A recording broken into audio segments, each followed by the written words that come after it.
அஸ்ஸலாமு அலைக்கும் பிள்ளையால். நாங்கள் ஆல்ரெடி நம்ம இந்த ஆரம்பித்த இந்த செஷனில் 2017 வரைக்குமான எம்சிக்யூ பார்த்திருக்கோம். இதில் 2 எம்சிக்யூ மிச்சம் இருக்கு. இது எம்சிக்யூவை பார்த்துட்டு அதுக்கு பிறகு அதில் இருக்கிற ஸ்ட்ரக்சருக்குள்ளே போவோம். இப்போ நாம் அதை மிச்சமிக்கிற அந்த எம்சிக்யூக்குள்ளே போவோம். இந்த 40 வழியாக பாருங்கள் பிள்ளையால். T=0 சுற்றில் உள்ள ஆளி S மூடப்படும் போது வலுவழங்கியின் வோல்ட் அளவு V ஆனது நேரம் T-உடன் சமன்பாடு V=KT வர்க்கம் இற்கேற்ப மாறுகிறது. இங்கு K-யின் பருமன் 2 ஆகும். அப்போ K-க்கு பருமன் 2, அந்த K ஒரு மாறிலி. 4 ஓம் தடையின் வலுவிரயம் P ஆனது நேரம் T-உடன் மாறுவதை மிக சிறந்த விதத்தில் வகை குறிப்பது என்று சொல்லி கேட்டிருக்காங்க. ஆகவே இங்கே நமக்கு 4 ஓம் தடையிற பரிமாணம், இது ஒரு மாறா பரிமாணம். K ஒரு மாறா பரிமாணம் 2. நேரத்தோட T-உடன் Vயின் மாறலுக்கு சமன்பாடு தந்திருக்காங்க. ஆகவே நமக்கு Vயை பாவிச்சு, Vயையும் ஆரையும் பாவிச்சு நமக்கு வலுவிரயம் நாம் எடுக்கணும்னு சொன்னால், நமக்கு நடுவில் எழுதுகிறேன், Vயையும் ஆரையும் பாவிச்சு நமக்கு வலுவிரயம் Pயை எடுக்கிறேன்னு சொன்னால் நமக்கு P=V வர்க்கத்தின் R. இதான் நமக்கு தெரிஞ்ச சமன்பாடு, வலுவிரயம் V வர்க்கத்தின் R. இங்கே எனக்கு என்ன தெரியும்னு சொன்னால் பிள்ளையால், இங்கே எனக்கு K=2ங்கிறது தெரியும். இங்கே எனக்கு K=2ங்கிறது தெரியும். இது ஒரு எளிமையான ஒரு கால்குலேஷன் பாருங்க. இங்கே K=2ங்கிறது எனக்கு தெரிஞ்சுன்னு சொன்னால், Kக்கு பல 2 போட்டேன்னு சொன்னால் V=2T வர்க்கம். ஆகவே V வர்க்கத்துக்கு பதிலாக நான் 2T வர்க்கத்தின் முழுவதும் வர்க்கம், அப்போ நான் எழுதுறேன் உங்களுக்கு விளங்கணுங்கிறதுக்காக வேண்டி, V வர்க்கத்துக்கு பதிலாக 2T வர்க்கத்தின் வர்க்கம், இதான் V வர்க்கம். அப்போ என்னென்னு சொன்னால் K=2 தெரியும். அப்போ V வர்க்கம் எனக்கு என்ன வரப்போகுதுன்னு சொன்னால் 2T வர்க்கத்தின் வர்க்கம். இது எத்தனை வரப்போகுதுன்னு சொன்னால் 4Tயின் 4ஆம் அடுக்குன்னு சொல்லி வரப்போகுது. ஏன் 2 4 T வர்க்கத்தின் வர்க்கம் 4Tயின் 4ஆம் அடுக்கு. ஆகவே நான் 6ஆல் பிரிக்கணும். அப்போ 6ஆல் பிரித்தேன்னு சொன்னால் எனக்கு என்ன வரப்போகுதுன்னு சொன்னால் R=4 இல்லையா? அப்போ நான் இடத்துல 6 போட்டு காட்டுறேன். 6ஆல் பிரித்தேன்னு சொன்னால் R=4 இல்லையா? அப்போ 4ஆல் இதையும் பிரித்தேன்னு சொன்னால் இந்த 4 வெட்டுப்பட்டு போயிடுவார். ஆகவே எனக்கு வலு சமன் டிரெக்டாக என்ன வரப்போகுதுன்னு சொன்னால் Tயின் 4ஆம் அடுக்கு வரப்போகிறார். VK எதுலேயுமே தங்காமல் எனக்கு வலு டிரெக்டாக வரப்போகிறார். வலு P=Tயின் 4ஆம் அடுக்கு வரப்போகிறார். அப்போ Tயின் 4ஆம் அடுக்கு வரப்போகுது. சரியா பிள்ளையா? ஆகவே எனக்கு இங்கே Tயின் 4ஆம் அடுக்கு வருவார்ன்னு சொன்னால் நான் Tக்கு பதிலாக 1 போட்டு செக் பண்ணலாம். ஏன் எனக்கு 1 2 3ங்கிற பெருமானத்தை வச்சு தான் இவைகள் மாறுது. அப்போ 1 2 3ங்கிற பெருமானத்தை வச்சு மாறுற காரணத்தினால நான் Tக்கு பதிலாக 1 போட்டேன்னு நினச்சின்னா 1ன் 4ஆம் அடுக்கு P1 வரணும். ஆகவே இங்கே Tக்கு பதிலாக 1 போட்டால் பெருமானம் 4 விட குறைய வருது. இது சாத்தியம், இது சாத்தியம். இதான் விடை இல்லை, இது சாத்தியம். 2வது விடையில் Tக்கு பதிலாக 1 போட்டேன்னு சொன்னால் விட 8 கிட்ட போகுது, 8 அதை விட மேலுக்கு போகுது 2வது விடையில். ஆகவே இந்த 2வது விடை நமக்கு பொருத்தம் இல்லாத ஒரு விடை. இந்த விடை நமக்கு வாய்ப்பில்லை. அப்போ நான் உங்களோட சொல்லியிருக்கேன், எம்சிக்யூங்கிறது எலிமினேஷனில் வாய்ப்பில்லை ராஜா, வாய்ப்பில்லை தான். 3வது விடைக்கு போனேன்னு சொன்னால் 3வது விடையிலையும் Tக்கு பதிலாக 1 போடக்குள்ள இந்த விட பெருமானம் 4 கிட்ட வருது. ஆகவே எனக்கு 3வது விடையும் சாத்தியமில்லை. நான் நீக்கல்ல தான் செய்கிறேன். 3வது விடையும் சாத்தியமில்லை.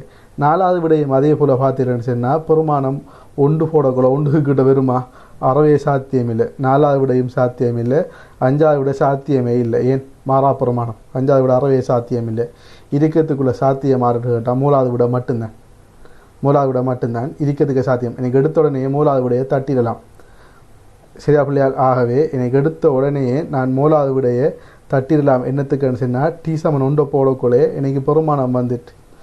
அல்லது நீங்கள் T=2 போட்டு கன்ஃபார்ம் பண்ணணும்னு சொன்னால் தேவையில்லாது, 2 போட்டு கன்ஃபார்ம் பண்ணணும்னு சொன்னால் நாம் கன்ஃபார்ம் பண்ணலாம். ஏன்? நான் சரியாக Tக்கு 2 அடியை வச்சு ஒரு கோடு அடிக்கேன். Tக்கு நான் சரியாக எனக்கு அன்னளவான ஒரு கோடு அடிக்கேன். Tக்கு சரியாக 2 அடியை வச்சு ஒரு கோடு அடிக்கேன். சரியா பிள்ளையால்? அதே போல் எனக்கு T=2 ஆகக்குள்ள 2ன் 4ஆம் அடுக்கு 16 வரணும். ஆகவே 16க்கு நேரம் கூட அடித்து பார்க்க சரியாக வர்றா இல்லையாங்கிறது. சரி, அதுக்குள்ளால போகிறார். ஆகவே எனக்கு எந்த ஒரு தங்கு தடையும் இல்லாமல் நான் இதில் மூலாவது ஆன்சர் எடுக்கலாம். சரியா பிள்ளையா? ஆகவே இந்த கேள்வியை, இது ஒரு சின்ன கேள்வி, இதை நான் சொல்லன்னு சொன்னால் வி சமன் கேடி வர்க்கத்தை சொல்லிக்காங்க. இதில் பயப்படுறதுக்கு ஒன்றும் இல்லை, சும்மா டிரெக்டாக செய்கிறது தான்.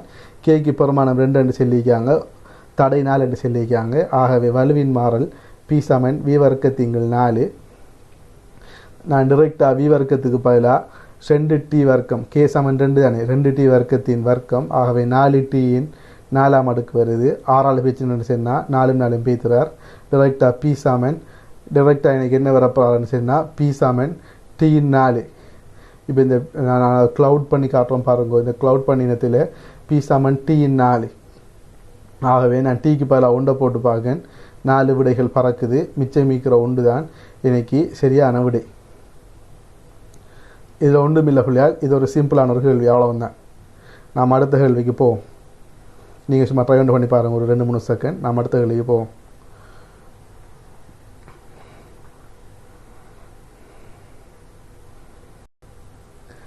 இதில் அடுத்தது 41வது கேள்வியாக பாருங்கள் பிள்ளையால்.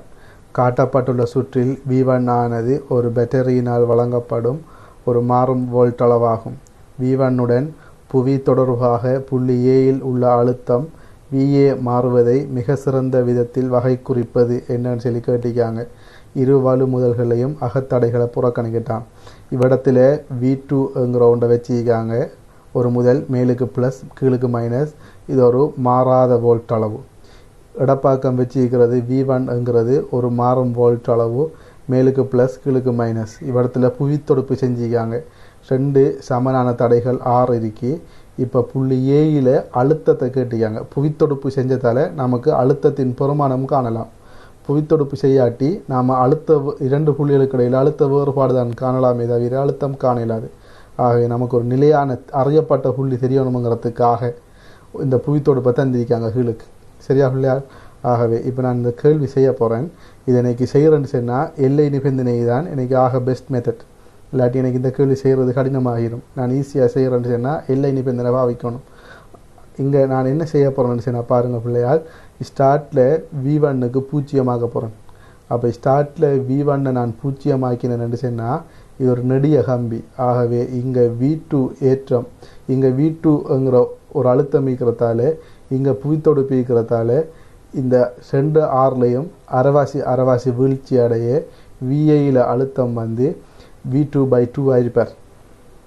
V2/2 ஆயிருப்பார். ஏன்னா ஸ்டார்ட்டில் நான் இதை 0 ஆக்கிட்டேன்னு சொன்னால் அது V2/2 ஆயிருப்பார். V2வின் அரைவாசி ஆயிருப்பார். ஆகவே கிராஃபில் வந்து V1 0 ஆகக்கூட V2வின் அரைவாசி வார கிராஃப் எதுன்னு சொல்லி பார்த்தோம்னு சொன்னால் நமக்கு இங்கே 3வது கிராஃபும் 2வது கிராஃபும் மட்டும்தான் சாத்தியமாகும். அப்போ நமக்கு இந்த 3 விடைகள் நமக்கு சாத்தியமே இல்லை. வாய்ப்பில்லை ராஜா, வாய்ப்பில்லைங்கிற விடைகள் நமக்கு எடுத்துடனே 3 விடைகள் வாரார். நமக்கு எடுத்துடனே நமக்கு இந்த 3 விடைகளையும் நான் சும்மாவே தட்ட போகிறேன். நான் எதை வச்சு தட்டினேன்னு சொன்னால், எல்லை நிபந்தனையில் V1க்கு 0, V1 சமன் 0 போட்ட உடனே எனக்கு இந்த 3 விடைகளும் பெய்த்து. சரி அப்படியா? இப்போ இந்த 3வது விடையா 2வது விடையாண்டு பார்க்குறதுக்கு நான் என்ன செய்யலாம்னு சொன்னால், V2 சமன் V1 ஆகக்கூட என்ன நடக்கும்னு சொன்னால், இது இஞ்சாலையும் ப்ளஸ் நான் சிவப்பரலையை காட்டுறேன். இப்போ நாம் இதை போல் நிறைய கேள்வி செஞ்சுக்கிறோம். அது 15 கேள்வி செஞ்சோம், 16 MCQ செஞ்சோம். நம்ம நிறைய செஞ்சுக்கோம். இந்த V1லையும் V2லையும் எது பெருசாகிக்கோ அதில் இருந்து கரண்ட் ஓடும், அது மின்னறக்கம் அடையும், மற்றதில் போய் சேரும். V1ம் V2ம் சமனாகிற கட்டத்தில் இதில் எந்த ஓட்டமும் ஓடாது. அப்போ V1ம் V2ம் சமனாகிற அந்த கட்டத்தில், V2 சமன் V1 ஆகிற அந்த கட்டத்தில் இங்கால ஒரு ஓட்டம் வந்து 0 ஆயிரும். கரண்ட் வந்து 0 ஆயிரும். கரண்ட் வந்து 0 ஆயிடுச்சுன்னு சொன்னால் இதில் 2 கடத்திகளின் வழியே அழுத்தம் மாறாமல் இருக்கும், தடைகளுக்குள்ளாலேயும் அழுத்தம் மாறாமல் இருக்கும். ஆகவே நான் இதை அசைச்சேன்னு சொன்னால் பாருங்கள் பிள்ளையா, நான் உங்களுக்கு காட்டுறேன். இதில் இந்த V1 மேல் முனையிலிருந்து V2 முனை வரைக்கும் ஒரே அழுத்தமாக இருக்கும். அந்த அழுத்தம் V1 சமன் V2 ஆகிக்கும். இந்த கீழ்முனை ரெண்டுக்கும் இடையில அழுத்தம் 0 ஆகிக்க போகுது.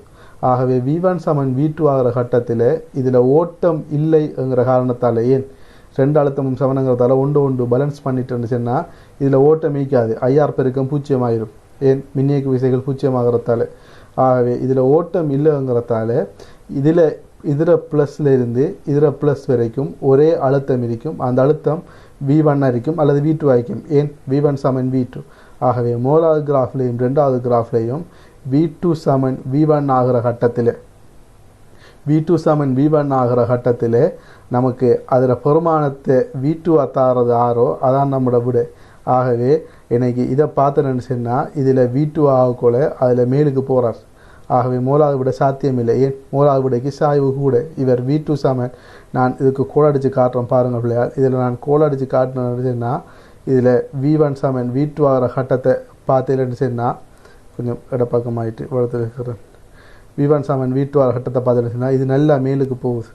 ஆகவே எனக்கு இந்த விடை வராது, இந்த விடை எனக்கு வராது. ஆகவே மிஞ்சுறது இவர் தான் விடையாங்கிறத உங்களுக்கு நான் செஞ்சு காட்டணும்னு சொன்னால் நான் இதுக்கு கூட அடித்து காட்டுறேன். V1 சமன் V2 ஆகி காட்டுறேன். எனக்கு அதுதான் விடையாக வரும். பதிலாக அந்த புள்ளிக்குள்ளெல்லாம் போகுது. ஆகவே எனக்கு சரியான விடை இவராகத்தான் இருப்பார். மற்ற விடைகள் எனக்கு சாத்தியமில்லை. 4 விடைகள். ஆகவே இவர் தான் விடை. ஆகவே நான் பச்சையில் வெட்டி காட்டிக்கிறது ஆரம்பிச்சு சொன்னால், பச்சையில் வெட்டி காட்டிக்கிறது ஆரம்பிச்சு சொன்னால் V1க்கு 0 போடல. இல்லை நிபந்தனை தான் V1. இதுக்கு நீங்கள் சாம்பார் எடுத்து வயசான MXICN எடுத்து வெட்டு துண்டை பார்த்து படித்திறனை பார்த்து செய்கிறது எல்லாம் இன்றைக்கி எந்த அளவுக்கு உண்டு இன்றைக்கி வழங்கலை. செய்யலான்னு இல்லை, செய்யலாம், அழகாக செய்யலாம் சாம்பார் எடுத்து. ஆனால் அது ஒரு மிக நீண்ட முறையாக பேத்திடும். அது ஒரு கண்ணாட்டு பிடிச்ச ஒரு முறையாக பேத்திடும். நம்ம இலகுவாக செய்கிறேன்னு சொன்னால் கண்ணால் பார்த்த உடனேயே பெந்தோடாமல் செய்கிற முறை இது. சிம்பிள், எல்லாருக்கும் செய்யலாம். நான் சின்னந்தானே MCQ டைப் 1 டைப் 2 டைப் 3ன்னு சொல்லி இதில் டைப் 2ல் எலிமினேஷனில் செஞ்சு காட்டுறேன். நான் டைப் 2ல் எலிமினேஷனில் செஞ்சு காட்டியிருக்கேன்.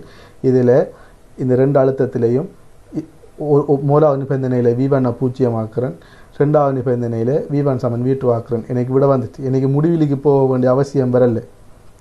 ஏன் முடிவிலுக்கு போக வேண்டிய அவசியம் வரலன்னு சொன்னால் எனக்கு அதுக்குள்ளேயே 4 விடைகள் வெட்டுப்பட்டு போய்த்தாங்க, நீக்கல் அடைஞ்சிட்டாங்க. ஆகவே நான் மூலாவது விடை எடுக்கேன். இதை மூலாவது விடையில் ரெண்டாவது விடை எடுக்கேன். மூலாவது விடை வைத்தாரு. ஆகவே எனக்கு சரியான ஆன்சர் ரெண்டாவது ஆன்சர் வாரார்.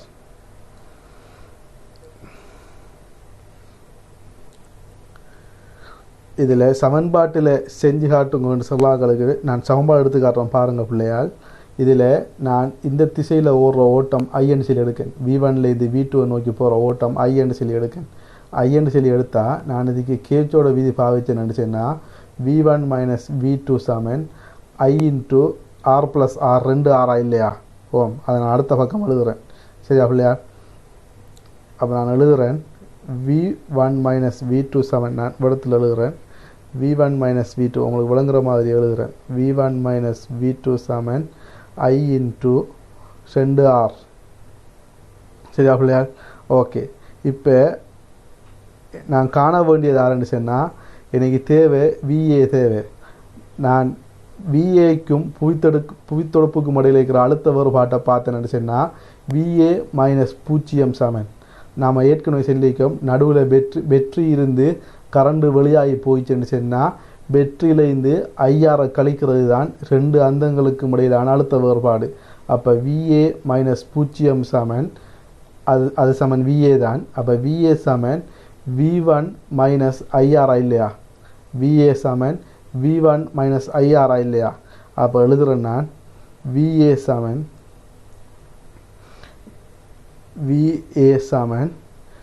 V1 minus IR. அப்போ பாருங்கள் பிள்ளையால், நான் IRக்கு பதிலாக என்ன போடலாம்? V1 மைனஸ் V2 இங்கே 2 இல்லையா? அப்போ V1 மைனஸ் V2 இங்கே 2. அப்போ இங்கே ரெண்டு இடத்துக்கு போனேன்னு சொன்னால் 2 V1லேருந்து V1 போச்சுன்னு சொன்னால் V1 மைனஸும் ப்ளஸ் ஆயிரும். அப்போ V2 சமன் எனக்கு என்ன வேலை போகுதுன்னு சொன்னால் V1 ப்ளஸ் V2 இங்கே 2 இல்லையா? இது VA. அப்போ நான் எழுத போகிறேன். அப்போ VA சமன் VA சமன் V1 + V2 இங்கே 2 இல்லையா? எனக்கு இங்கே V2 ஒரு மாறா பெருமானம். அப்போ மாற வேண்டியவர் V1 தான். அப்போ V1 தான் மாறப்போகிறார். அப்போ V1 மாறினார்னு சொன்னால் என் VAக்குரிய சமன்பாடு நான் விடத்தில் எழுதுகிறேன். என் VAக்குரிய சமன்பாடு ஆறுன்னு சொன்னால் எனக்கு மாறி வந்து V1 தானே. அப்போ V1 மாறிலி, V1 மாறி V2 மாறிலி. அப்போ V1/2 + V2/2. ஆகவே இதான் சமன்பாடு. இந்த சமன்பாட்டில் தான் எனக்கு கண்ணரம் அங்கே வெட்டுத்துண்டு V2/2 ஒன்று சொல்லி வந்து படுத்துறன் அரைவாசை வச்சுக்கணும், ஒன்றும் செய்யலாம். அங்கே 2 புள்ளிக்கு படுத்துறன் எடுக்கலாது. ஆகவே இதுதான் நமக்கு தந்திக்கிற கேள்விற வெட்டுத்துண்டு. ஆகவே படித்துறன் அரைவாசை அழிக்க போது நாம் எப்படி பார்த்தாலும் நம்ம பாவிச்ச அந்த எலிமினேஷன் மெத்தட் தான் நமக்கு இங்கே ஈஸியாக வரப்போகுது. ஆகவே இந்த நீக்கல் முறை தான் நமக்கு இங்கே ஈஸி. நீக்கல் தான் ஈஸி. விளைஞ்சா பிள்ளையா? ஓகே, இது நான் உங்களுக்கு சமன்பாடு எடுத்து காட்ட வேண்டி வந்த ஆட்களுக்கு தான் இது நான் எடுத்து காட்டியிருக்கேன். நீங்கள் நம்ம ஏற்கனவே பார்த்த இந்த நீக்கல் முறையே நீங்கள் பின்பற்றி கொள்ளுங்க. சரியா பிள்ளையா? ஓகே, அடுத்த கேள்விக்கு போவோம். பாருங்கள் பிள்ளையால், நாங்கள் இப்போ இந்த 2017 இருக்கிற எல்லா MCQ முடிச்சிட்டோம். இப்போ 2017 ஸ்ட்ரக்சருக்கு போவோம். சரியா பிள்ளையால்? ரெடி ஆகுங்க. 2017 ஸ்ட்ரக்சர் பாருங்கள் பிள்ளையால், இந்த 2017ஆம் ஆண்டு வந்த 4வது ஸ்ட்ரக்சருக்கு வந்திருக்கோம். ஒரு ஒன்றில் காட்டப்பட்டுள்ள ஒழுங்கமைப்பை பயன்படுத்தி ஒரு வோல்ட்டுமானி Vயின் அகத்தடை சிமோல் R நோடை துணிவதற்கு ஒரு பரிசோதனை வடிவமைக்கலாம்.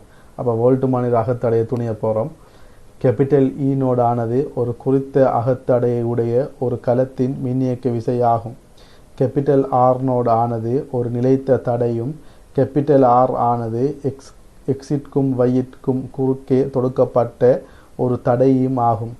அம்பியர்மானி A ஆனது புறக்கணிக்கத்தக்க அகத்தடையை உடையதென கொள்கை.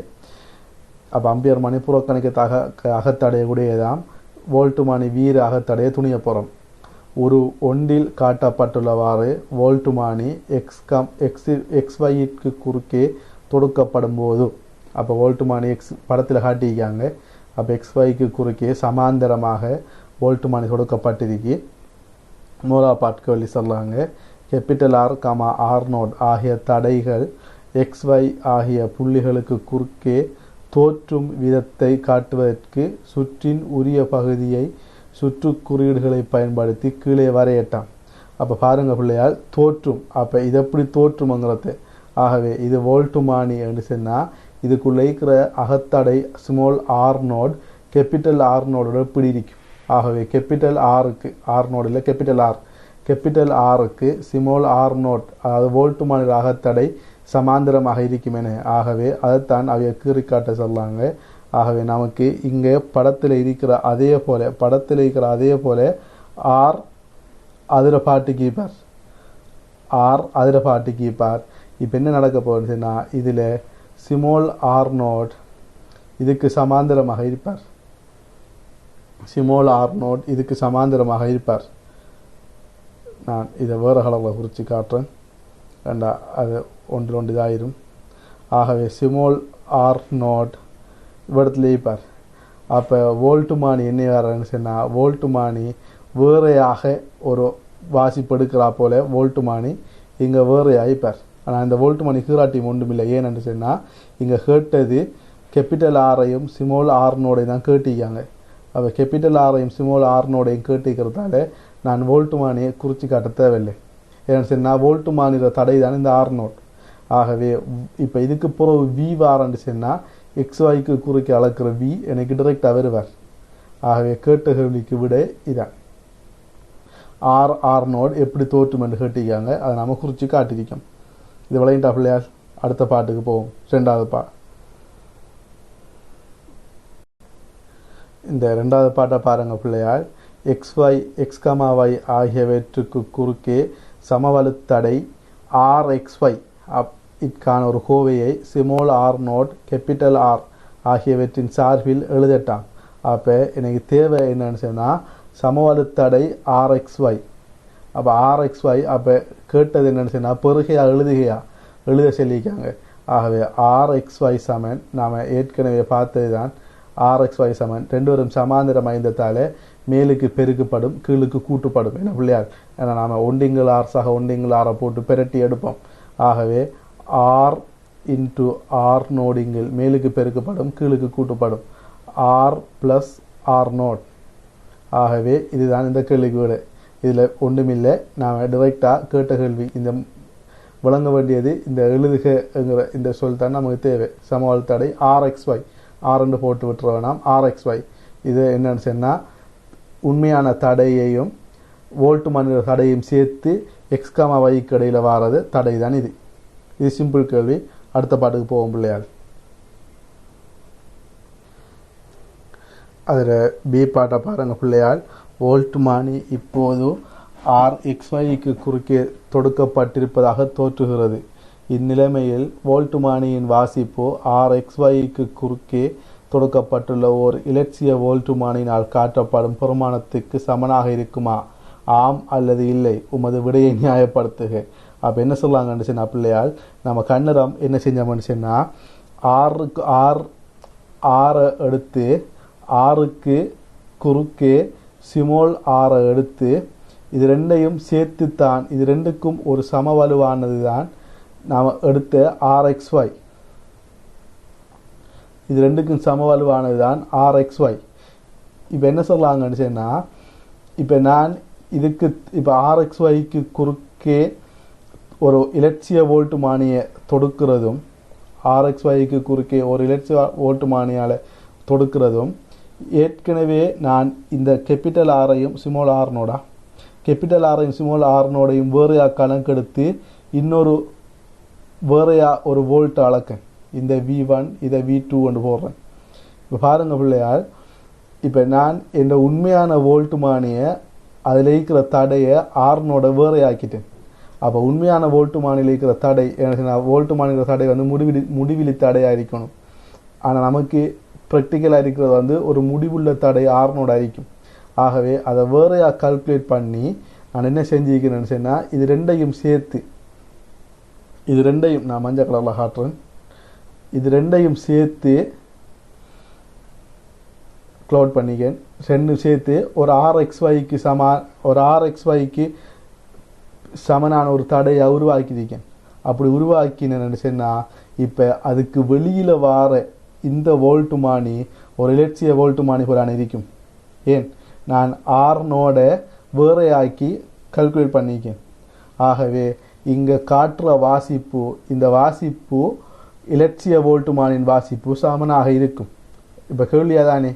ஆகவே இங்கே காட்டப்படும் வோல்ட் மானினால் காட்டப்படும் வாசிப்பு வந்து ஒரு இலட்சிய வோல்ட் மானினால் காட்டப்படும் பெருமானத்துக்கு சமனாக இருக்குமா? ஆம். எனது விடை ஆம். அது ஏன் ஆம் என்று சொன்னால் இப்போது இங்கே இப்போது ஆர்னோடானது கேபிட்டல் ஆருக்கு சமாந்தரமான ஒரு தடையாக்கப்பட்டு RXY எனும் ஒரு விளைவு தடையாக கருதப்படுவதால் இங்கு சமாந்தரமாக இணைக்கப்பட்ட ஒரு வோல்ட் மானி இலட்சிய வோல்ட் மானியாக தொழிற்படும். இதனூடாக எந்த ஓட்டமும் செல்லாது. ஆகவே இங்கு காட்டும் வாசிப்பு இலட்சிய வோல்ட் மானியின் வாசிப்புக்கு சமமாக இருக்கும். சில பிள்ளையால் நான் திருப்பியும் இதை சொல்ல பாருங்க. கேட்ட கேள்வி என்னென்னு சொன்னால் கேபிட்டல் ஆரையும் ஸ்மால் ஆர்னோடையும் சேர்த்து நான் RXY எடுத்தேன். இப்போ இந்த கேள்வியில் இருக்கிற வோல்ட் மானில வாசிப்பு வாசிப்பு வந்து நான் ஸ்மால் ஆரை வேறையாக்கி கால்குலேட் பண்ணின காரணத்தாலே எனக்கு இங்கே தார வாசிப்பு V வந்து எந்த வாசிப்பு எனக்கு தார வோல்ட் மானி V1 வாசிப்பு எதுக்கு சமனாக இருக்கும்னு சொன்னால் ஒரு இலட்சிய மாநில வாசிப்பு வோல்ட் மாநில வாசிப்புக்கு சமமாக இருக்கும். இங்கே எனக்கு V1 அதுக்குள்ள ஒரு முடிவுள்ள அகத்தடை ஒன்று இருக்கும்னு சொன்னால் அதுக்குள்ளால் ஒரு ஓட்டம் போகும். இப்போ இதுக்குள்ளால் ஒரு ஓட்டம் போவார்ன்னு சொன்னால் இந்த வோல்ட் மானிக்குள்ளால் ஒரு ஓட்டம் போவார்ன்னு சொன்னால் இந்த தடைக்கு குறுக்கே அழுத்த வேறுபாட்டை தராது. ஏன்னு சொன்னால் முடிவிலியாக இருந்தால் இந்த தடையிற பெருமானத்தை சமாந்தர தடையிற பெருமானத்தை குறைக்காது. முடிவுள்ள பெருமானம் சொன்னால் இதில் பெருமானத்தில் பாதிப்பை ஏற்படுத்தும். உழைந்த பிள்ளையால் பாதிப்பை பாதிப்பை ஏற்படுத்தும். ஆகவே அதனால தான் நமக்கு வோல்ட்டுமானி சமாந்தரமாக வெளியில் வாரவர் அது ஒரு இலட்சிய வோல்ட்டுமானியாக இருக்கும். இந்த கேள்வியில் நான் ஆர்னோட கல்குலேட் பண்ணி கேபிட்டல் ஆருக்கு சமாந்தரமாக எடுத்து அதுக்கு வெளியில் தொழிற்படுற ஒரு இலட்சிய வோல்ட்டுமானியாக எடுத்திக்கேன். இதில் அர்த்தம் என்னென்னு சொன்னால் தடையை பிரித்து வோல்ட்டுமானியை பிரித்து தடையை கொண்டு போய் கேபிட்டல் ஆரோட சேர்த்து அதை கல்குலேட் பண்ண போகிறோம். ஆகவே இங்கே முக்கியமான விஷயம் என்னென்னு சொன்னால் கேள்வியில் தரப்பட்டிருக்கிற ஆர்எக்ஸ்ஒய், இந்த ஆர்எக்ஸ்ஒய்க்கு குறுக்கே இந்த ஆர்எக்ஸ்ஒய்க்கு குறுக்கே கேபிட்டல் ஆர்னு சொல்லி தந்திருந்தா இது செஞ்சிருக்கிறார். அப்போ ஆர்எக்ஸ்ஒய்ங்கிற ஆளாரு நாம் ஏற்கனவே பார்த்த ஆர்எக்ஸ்ஒய்ங்கிற ஆளாரு கேபிட்டல் ஆரையும் சிமோல் ஆர்னோடையும் சேர்த்தவர் தானே ஆர்எக்ஸ்ஒய். அப்போ ஆர்எக்ஸ்ஒய்ன்னு சொன்னால் அது ஆட்டோமேட்டிக்காக அதுக்கு வெளியில் வாரது இலட்சிய வோல்ட்டுமானி தான். ஆட்டோமேட்டிக்காக அதுக்கு வெளியே வாரது ஒரு இலட்சிய வோல்ட்டுமானியாகத்தான் இருப்பார். ஆகவே இதில் வாசிப்பு ஒரு இலட்சிய வோல்ட்டுமானியில் வாசிப்புக்கு சமமாக இருக்கும். ஏனென்று சொன்னால் இந்த கட்டத்தில் அதுக்குள்ளால் ஓட்டம் போகாது. இந்த கட்டத்தில் அதுக்குள்ளால் ஓட்டம் போகுமா? ஓட்டம் போகாது. சிமோல் கேபிட்டல் ஆருக்குள்ளாலையும் ஓட்டம் போகும், சிமோல் ஆர் நோடுக்குள்ளாலையும் ஓட்டம் போகும். இந்த வோல்ட்டுமானிக்குள்ளால் ஓட்டம் போகாது. இந்த வோல்ட்டுமானிக்குள்ளால் ஓட்டம் போகாதுங்கிற காரணத்தால் அது ஒரு இலட்சிய வோல்ட்டுமானியில் வாசிப்புக்கு சமனாக இருக்கும். இதில் ஒன்றுமில்லை பிள்ளையால் விளங்க வேண்டியது என்னென்னு சொன்னால் ஆர்எக்ஸ்ஒய் என்கிற எண்ணெய் என்று விளங்கிட்டேன்னு சொன்னால் இந்த கேள்வி விளங்கினதாக அர்த்தம். அடுத்த பாட்டுக்கு போவோம் பிள்ளையால்.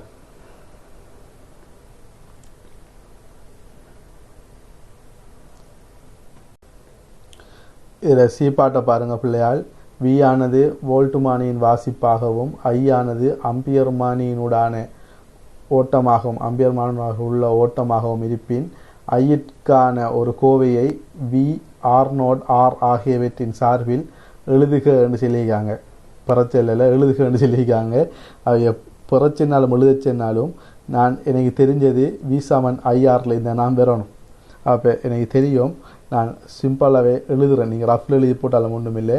வி சமன் ஐ இன்ட்டு ஆருக்கு பதிலாக நான் ஆர்எக்ஸ்ஒய்யை போடுவேன். அப்போ ஆர்எக்ஸ்ஒய் என்ன? ஆர்0 அதன் கீழ் ஆர் ப்ளஸ் ஆர்0. இதான் இந்த சமன்பாடு. இப்போ இதில் இருந்து நான் ஐயத்தான் கேட்டிருக்காங்க. ஐயிற்கான தொடர்பு கேட்கல, ஐயை எழுவாய் மாற்றம் செஞ்சு கேட்டிருக்காங்க. ஐயிற்கான ஒரு கோவையை கேள்வியை பாருங்க. ஐயிற்கான ஒரு கோவையை கேட்டிருக்காங்க. அப்போ இன்னைக்கு ஐ சாமன் என்ன வரப்போறாருன்னு சொன்னால் ஐ சாமன் வி இன்ட்டு எனக்கு இதை பிரட்டக்கொலை இது பிறண்டு மேலுக்கு வரக்கொலை ஆர் ப்ளஸ் ஆர் நோடிங்கள் ஆர் இன்ட்டு ஆர் நோடுன்னு சொல்லி வரும்.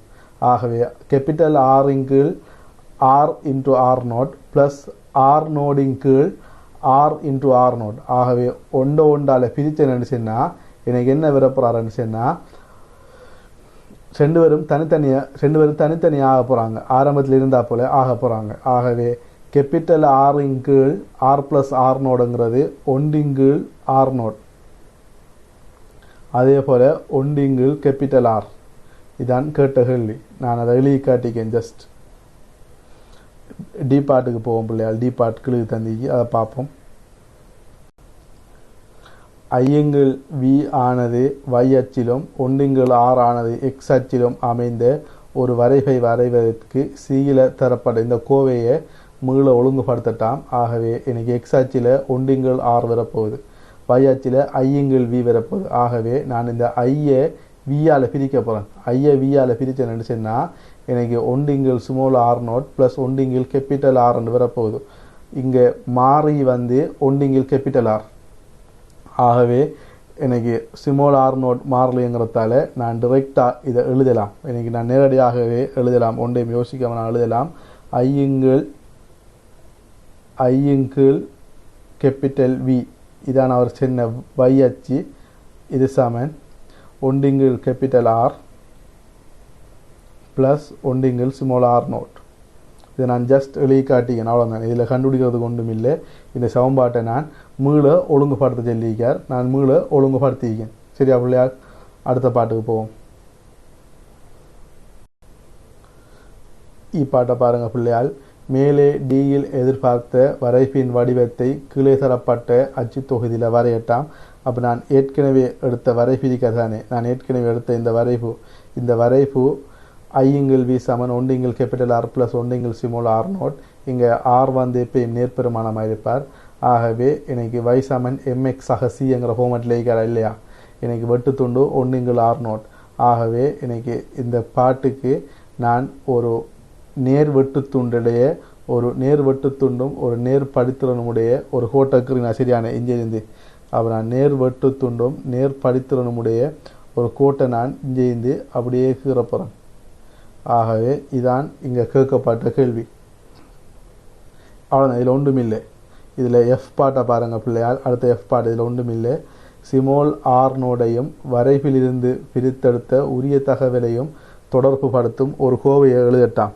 ஆகவே எனக்கு தெரியும் வெட்டு துண்டு சமன் ஒன்றிங்கிள் ஆர் நோடா இல்லையா. ஏன் இவ்வளவும் வெட்டுத்துண்டு, இவ்வளவும் வெட்டுத்துண்டு. ஆகவே இந்த வெட்டுத்துண்டு ஒன்றிங்கிள் ஆர் நோடுக்கு சமனா இல்லையா. ஆகவே நான் எழுதலாம் வெட்டுத்துண்டு சமன், தொடர்பை தான் கேட்டிக்காங்க.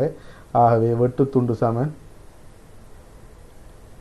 வரைபின் வெட்டுத்துண்டு சமன் ஒன்றிங்கிள் ஆர் நோட் அல்லது ஆர் நோட் சமன் ஒன்றிங்கிள் வெட்டுத்துண்டு. நான் எப்படியும் கொடுக்கலாம். இதில் பெரிய மெஜிக் ஒன்றும் இல்லை. நான் வரைபிலிருந்து பிரித்தெடுத்த பெருமானம் அவ்வளோதான். இந்த வரைபுற படித்திறன் ஒன்றாயிருக்கும். ஏன் ஒன்றாயிருக்கும் சொன்னால் இது எனக்கு ஒன்றிங்கிள் ஆடுற குணகம் உண்டு தானே. ஆகவே இதில் படித்திறன் எப்பயுமே ஒன்றாயிருக்கும். சரியா பிள்ளையார்? இதில் ஒன்றும் இல்லை. அடுத்த பாட்டுக்கு போவோம். இதில் 5 பாட்டை பாருங்கள் பிள்ளையால்.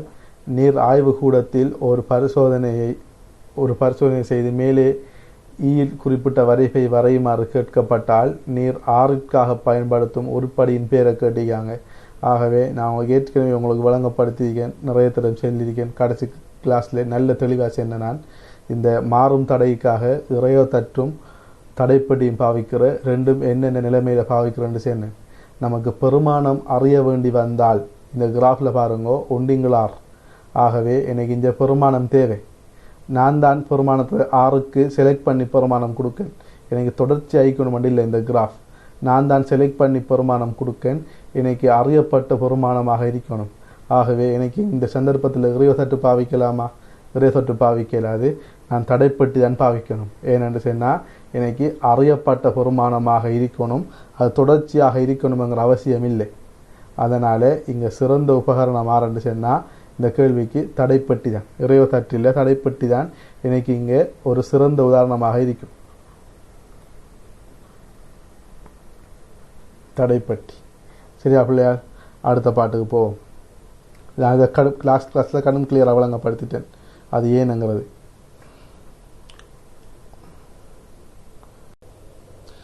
இந்த கடைசி எச் பாட்டை பாருங்கள் பிள்ளையால்.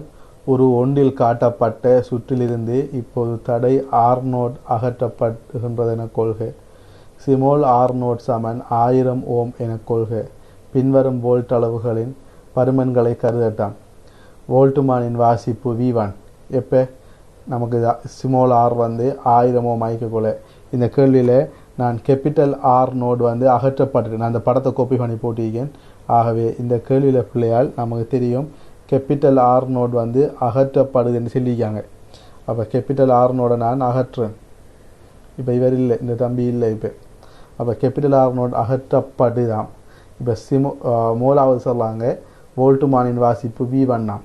ஆகவே capital R small R note இதுக்கு போல இவ்விடத்தில் சமான தடை குறையும். ஆகவே ஆறுக்கு குறுக்கையான உண்மையான அழுத்தத்தை எடுக்காமல் அதை விட குறைஞ்ச அழுத்தத்தை எடுப்பார். ஏன்? 1000 ஓம் ஒரு முடிவுள்ள தடைங்கிறதால. ஆகவே அதிர பெருமானம் V1 என்று சொல்லி எடுக்கட்டான். அதிர பெருமானம் V1. 2வது பாட்டை பாருங்கள் பிள்ளைகள். 2வது பாட்டில் என்ன சொல்லியிருக்காருன்னு சொன்னால் சுற்றிலிருந்து வோல்ட்டுமானி அகற்றப்பட்டதும். அப்போ வோல்ட்டுமானி அகற்றப்பட்டதும் XYக்கு குறுக்கே பிறப்பிக்கப்படும் வோல்ட் அளவு வந்து V2 ஆம். ஆகவே இந்த V2ங்கிற ஆரம்பிச்சுன்னா வோல்ட்டுமானிய களத்தினத்துக்கு பிறகு. அப்போ சிமோலார் இந்த 1000 ஓம் இப்போ இல்லை, இந்த 1000 ஓம் இப்போ இல்லை. அப்போ வோல்ட்டுமானிய களத்தின் உடனே வோல்ட்டுமானிய களத்தினுடனே XYக்கு குறுக்கேயான அழுத்தம் வந்து V2 ஆம். மூணாவது சொல்லார் ஒரு அகத்தடை 10 மெகாவும் உடைய ஒரு இலக்க பல்மானி அந்த டிஜிட்டல் மல்டிமீட்டர் XYக்கு குறுக்கே தொடுக்கப்பட்டால் பல்மானியின் வாசிப்பு V3 ஆம். ஆகவே 1000 ஓம் முன்னிருந்து இப்போ 1 மெகா 10 மெகாவும் அப்போ 10 மெகா ஓம் இது 1 கிலோ ஓம் தானே. ஆகவே 10 மெகா ஓம் என்று சொன்னால் கடும்பெரிசு. அது கிட்டத்தட்ட முடிவிலி மாதிரி அது இணைக்கப்பட்ட வார வாசிப்பு வந்து V3 ஆம். ஆகவே அதுக்கு வார வாசிப்பு வந்து V3. இப்போ என்ன கேட்டிருக்காங்கன்னு சொன்னால் இதில் ஒரிஜினல் மின்னியக்கு விசை E0 தானே. இப்போ நமக்கு தெரியும், நான் இதை வேறு கலரில் காட்டுறேன். ஒரிஜினல் மின்னியக்க விசை வந்து E0, அது இன்னும் கேள்வியில் E0. இப்போ இந்த 4 பேருக்கும் E0 V1 V2 V3 இதில் பருமன்களை வரிசைப்படி எழுதட்டாம். அப்போ எனக்கு தெரியும் இதில் ஆக குறைய ஆறுக்கு வருவார்ன்னு சொன்னால் ஒரு சிறிய அகத்தடை கொண்ட ஒரு வோல்ட்டுமானி நான் நினைச்சேன்னு சொன்னால் வோல்ட்டுமானிக்குள்ளால் கரண்டு போகிற காரணத்தால் வோல்ட்டுமானிக்குள்ளால் ஒரு கருதக்கூடிய ஒரு கரண்டு போகிற காரணத்தால் இப்போ இதில் வீர தடை வந்து முடிவிலியாக இருந்தால் எந்த கரண்டும் போகாது, ஒரு உச்சகட்டமான உண்மையான வோல்ட் அளவாளக்கும். இதுக்குள்ளால கரண்ட் போகிற காரணத்தால் இவர் என்ன செய்வார்ன்னு சொன்னால் வீக்குள்ளால கரண்ட் போகிறதால எக்ஸ்ஒய்க்கு குறுக்கையான ஆறுக்கூடான உண்மையான அழுத்தத்தை அளக்காமல் XYயை விட குறைய அழுத்தத்தை அளப்பார். ஆகவே V1க்கு குறைய வருவார், V3க்கும் குறையத்தான் வரும். ஆனால் V3யில் இருக்கிறது 10 மெகா ஓம்ங்கிறதால R0 இருக்கக்குள்ள போன கரண்டை விட ஒரு மிக மிக சிறிய ஒரு ஓட்டம் தான் டிஜிட்டல் மீட்டருக்குள்ளால போக போகுது. ஏன்னு சொன்னால் 10 மெகா ஓம்ங்கிறதால அப்போ டிஜிட்டல் மீட்டருக்குள்ளால போகிற கரண்ட் வந்து மிக சிறிதுங்கிறதால V3ஐயும் V1ஐயும் கம்பேர் பண்ணினேன்னு சொன்னால் V1 சிறிதாய்ப்பார். E0 ஆக பெருசு, அவருக்கு விரும்பம் E0 ஆக பெருசு. V3ஐ விட V1 சின்னதாய்ப்பார். இப்போ V2வை பார்த்தோம்னு சொன்னால் எந்த ஒரு இதுவும் இணைக்கப்படாத நேரம் டைரெக்டாக Xக்கும் Yக்கும் இடையில் இருக்கிற அழுத்தம், அப்போ XYக்கும் இடையில் இருக்கிற அழுத்தம். இப்போ நாம் V1 V2 V3 இது மூணையும் பார்த்தோம்னு சொன்னால் ஆக குறைய ஆறுக்கு வருவார்னு சொன்னால் 1000 ஓம் வோல்ட்டுமான் இணைக்கப்பட்ட V1. அதுக்கு அடுத்தது ஆறுன்னு சொன்னால் 10 மெகா ஓம் இணைக்கப்பட்ட V3. அதை விட பெருசாருன்னு சொன்னால் இந்த V2 ஆறுன்னு சொன்னால் பிள்ளையால் இந்த V2 ஆறுன்னு சொன்னால் முடிவிலி இணைக்கப்பட்ட மாதிரி தான், சும்மா எதுவுமே இணைக்கப்படாமல் XYக்கு குறுக்கையானு சொன்னால் முடிவிலி தடையுடைய ஒரு வோல்ட்டுமான் இணைச்சா எப்படி இருக்குமோ அதான் V2. ஆகவே இதை நான் இப்போ எழுதினேன்னு சொன்னால் பிள்ளையால் இதை நான் கிளிக்கிற படம் வந்து ஸ்ட்ரக்சரில் தெரியல, நான் இதை வழங்கப்படுத்துறதுக்காக கொண்டு வந்து போட்டது. ஆகவே நான் இதை ஒரு ஓர்டர் படி எழுதினேன்னு சொன்னால் ஆக சிறியவர் V1, அதை விட பெரியவர் யாருன்னு சொன்னால் V3 10 மெகா ஓம் மீக்கிறதால அதை விட பெரியவர் V3, அதை விட பெரியவர் யாருன்னு சொன்னால் ஒரு இலட்சிய வோல்ட்டுமானி போல ஒன்று. வோல்ட்டுமானி இணைக்கப்படலை, நான் அதை இலட்சியமானதாக கருதுகிறேன். சொன்னால் இது டிரெக்டாக XYக்கு குறுக்கையானது அளக்கப் போகுது, எந்த ஒரு ஓட்டமும் கீழுக்கு இல்லையே, நான் டிரெக்டாகவே சொல்லேன். அதை விட பெரியவர் V2. இப்போ ஒரு ஆள் கேட்கலாம், இந்த R0 அகற்றப்பட்டுட்டு தானே, அப்போ R0 அகற்றப்பட்டுட்டேன்னு சொன்னால் E0 வந்து XYக்கு சமனாக இருக்காதான்னு சொல்லி ஒரு ஆள் கேட்கலாம், V2க்கு சமனாக இருக்காதான்னு சொல்லி கேட்கலாம். இது அண்ணளவில் சமனாயிக்கும், ஆனால் எக்குரேட்டாக சமனாயிக்காது. என்னென்னு சொன்னால் இந்த கம்பீர தடைகள், மற்றது இதில் ஜாயிண்ட்களில் இருக்கிற தடைகள், மற்றது இதுக்கிடையில் இருக்கிற தடை அம்பியர்மானிக்கு குறுக்கான தடைகள் புறக்கணிக்கப்படலாம், ஆனால் பூஜ்ஜியம் இல்லை. புறக்கணிக்கப்படலாம், இப்போ தனிப்பூஜ்ஜியம் இல்லை, எக்குரேட்டாக 0 இல்லை, ஒரு குறுகிய ஒரு பெருமானம். சரியா பிள்ளையா? ஆகவே இது ஒரு எடுக்கிறதால நாம் வரிசைப்படுத்தக்கொள்ள நான் V2வும் E0ம் அண்ணளவோட சமன் என்று சொன்னாலும் வரிசைப்படுத்தக்கொள்ள V2வை விட E0 மிக பெரிதாக இருப்பார். என்ன காரணம் சொன்னால் E0ங்கிறது அது ஒரிஜினல், அதான் அந்த V2க்கும் E0க்கும் இடையில் இருக்கிற லிங்க். இப்போ எல்லாரும் சொல்லலாம் V2 சமன் அண்ணளவுல E0க்கு சமனாக இருக்கும், ஆனால் எக்குரேட்டாக இல்லை. வரிசைப்படுத்த சொன்னால் V2 E0 பெருசாக தான் நிற்பார். சரியா பிள்ளையால்? இதில் நாம் இவ்வளோத்தையும் எடுத்துட்டோம் பிள்ளையால். ஆகவே இதில் வர ஒன்றும் இல்லை. நாம் ஸ்டார்ட்டில் நான் சொன்ன ஒரே ஒரு தியரி தான். சமாந்தரமாக இணைக்கக்கொள்ள சமவெளி தடை வந்து குறையும், அதில் பெருமானம் ஆக சின்னத்தை விட சின்னதாகிக்கும். தொடராகிக்கொள்ள தடையிற பெருமானம் கூடும், ஆக பெருசை விட பெருசாகிக்கும். நாம் அம்பியர் மானியை தொடராக இணைப்போம், வோல்ட்டு மானியை சமாந்தரமாக இணைப்போம். அம்பியர் மானிக்கு தடை வந்து இழிவளவில் இருக்கணும், பூஜ்ஜியமாக்கணும். வோல்ட்டு மானிக்கு தடை வந்து மிக பெரிதாக முடிவிலி அளவில் இருக்கணும். அவ்வளோதான் பிள்ளையால் இந்த கேள்விக்குரிய சமரி. சரியா பிள்ளையால்? ஆகவே நாம் இங்கே என்ன செஞ்சுட்டு சொன்ன பிள்ளையால், இதில் 2017 MCQ ஸ்ட்ரக்சர் பார்த்துட்டோம். சரியா பிள்ளையால்? MCQவும் ஸ்ட்ரக்சரும் பார்த்துட்டோம். இதில் எஸ்ஏ வந்து எஸ்ஏயில் என்ன நடந்திருக்குன்னு சொன்னால், இதில் இது மெக்னெட்டிக்கோட கொஞ்சம் லிங்க் ஆகி வருது. எஸ்ஏ வந்து மெக்னெட்டிக்கோட கொஞ்சம் லிங்க் ஆகி வரத்தால் நம்ம மெக்னெட்டிக் ஃபீல்ட் படித்த உடனேயே இந்த 2017 எஸ்ஏ செய்யலாம். இப்போ நாங்கள் 2018 போக போகிறோம் பிள்ளையால். 2018 போக போகிறோம். நான் MCQ செய்கிறதுக்கு முதல் 2018 எஸ்ஏ செய்ய போகிறேன். 2018 எஸ்ஏ செய்ய போகிறேன். அதுக்கு பிறகு டைம் கிடைக்கிறத பொறுத்து நான் என்ன செய்ய போகிறேன்னு சொன்னால், இந்த MCQக்குள்ளே வர போகிறேன். சரியா பிள்ளையால்? அப்போ நீங்கள் 2018 எஸ்ஏயை செய்கிறதுக்கு ரெடி ஆகுங்க பிள்ளையால். இது 2018 இந்த பாருங்கள் பிள்ளையால், ஒரு ஒன்றில் காட்டப்பட்டுள்ள சுற்றில் 5 வோல்ட் கலம் புறக்கணிக்கத்தக்காக தடையை கொண்டுள்ளது. சட் ஓர் தடையாகும். ஏற்பாடு சொல்லிக்காங்க. ஆளி எஸ்ஐ மூடிய பின்னர் தடை சட்டின் பெருமானம் 1 கிலோ ஓம் ஆக இருக்கும் போது அதன் வலு விரியத்தை கேட்டிக்காங்க. ஆகவே இதை மூடின உடனேயே, ஆளியை மூடின உடனேயே 5 வோல்ட் கலம் வச்சிருக்காங்க. ஆகவே சற்றில் வார வலு விரியத்தை கேட்டிக்காங்க. ஆகவே நாம் இந்த ஓட்டம் காண தேவையில்லை, டிரெக்டாக 5 வோல்ட்டும் இங்கேயே வீழ்ச்சி அடைகிறதால நான் வலு சமன் வி வர்க்கத்திங்கள் 6 நான் இங்கே நேரடியாக பாவிக்க போகிறேன். இதோட சின்ன கேள்வி தேரையை டிரெக்டாக கேட்டால் போல இருக்கி. ஆகவே வலு சமன் வி வர்க்கத்திங்கள் 6 பாவிச்சேன்னு சொன்னால் எனக்கு 5 தர 5 வர்க்கம் அதன் கீழ் R வந்து 1 கிலோ ஓம். ஆகவே 10 சரியா பிள்ளையார்? 10 ஆகவே 25 அப்போ 2.5 தர 10^2 வாட் அலகு கடும் முக்கியம். சரியா பிள்ளையார்?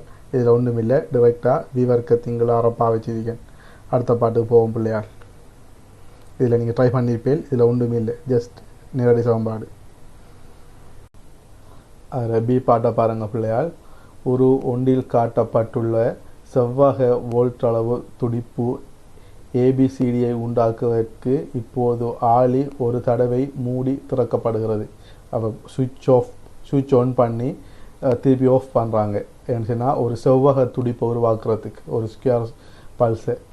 வோல்ட் அளவு துடிப்பின் வீச்சமும் அகலமும் முறையே 5 வோல்ட் 10 மில்லி செகண்டாம். ஆகவே நான் ஆளியை மூடிய நேரம் 10 மில்லி செகண்ட். சரியா பிள்ளையார்? துடிப்பு உண்டாக்கப்பட்டதும் அது சுற்றினூடாக கதி 2×10⁶ மீட்டர் பெர் செகண்ட் -1 உடன் செல்கிறது. ஆகவே அது பயணிக்கிற கதி வந்து 2×10⁶ metre per second, 2×10⁶ metre per செகண்டில் போகிறார்.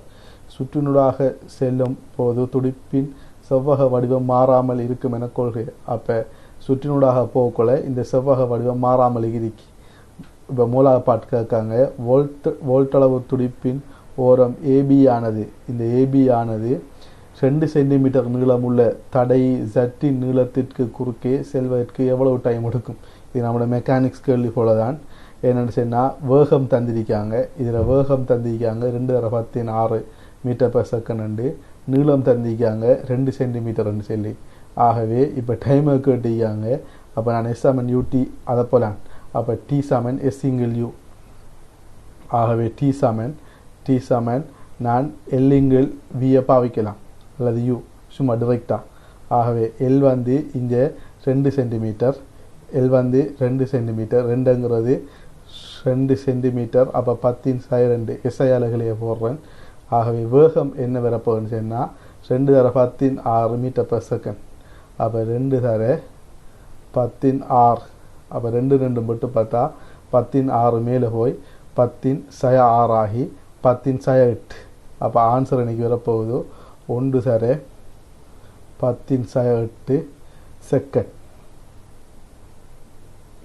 இந்த டைம் தான் என்னன்னு சொன்னால் ஏபி வந்து 5 சென்டிமீட்டர் நீளமான 5 சென்டிமீட்டர் நீளமான அந்த தடைக்கு 2 சென்டிமீட்டர் நீளமான 2 சென்டிமீட்டர் நீளமான அந்த தடை ஜட்டுக்கு சற்றே குரோஸ் பண்ணுற நேரம். அப்போ ஏபி இந்த டைம் எடுத்தால் சிடி எவ்வளோ டைம் எடுக்கும்? அதே டைம் தான் எடுக்கும். ஏன்? அதே வேகம் அதே நீளம். இது ஜஸ்ட் நான் எஸ்ஆமன் யூடியூப் பாவஜிகன் பிள்ளையால் சிம்பிளாக விளங்கிடுங்க. இதில் ஒன்றுமில்லை. ஆகவே நமக்கு அவங்க இந்த கேள்வியில் நான் க்ளவுட் பண்ணி காட்டுறேன் உங்களுக்கு விளங்கணுங்கிறதுக்காக. கேள்வியில் அவங்க நமக்கு இதில் நம்ம யூஸ் பண்ணுறது இந்த வேகமும் இந்த நீளமும் இது ரெண்டையும் பாவிச்சு தான் நான் இந்த பாட்டுக்கு கூட எடுக்கேன், இந்த நேரம் காண்றதுக்கு. சரியா பிள்ளையார்? இது ரெண்டையும் பாவிச்சு தான் இந்த நேரம் காண்றேன். நான் வேறு ஒன்றுமே செய்யலை. அடுத்த பாட்டுக்கு போவோம் பிள்ளையார்.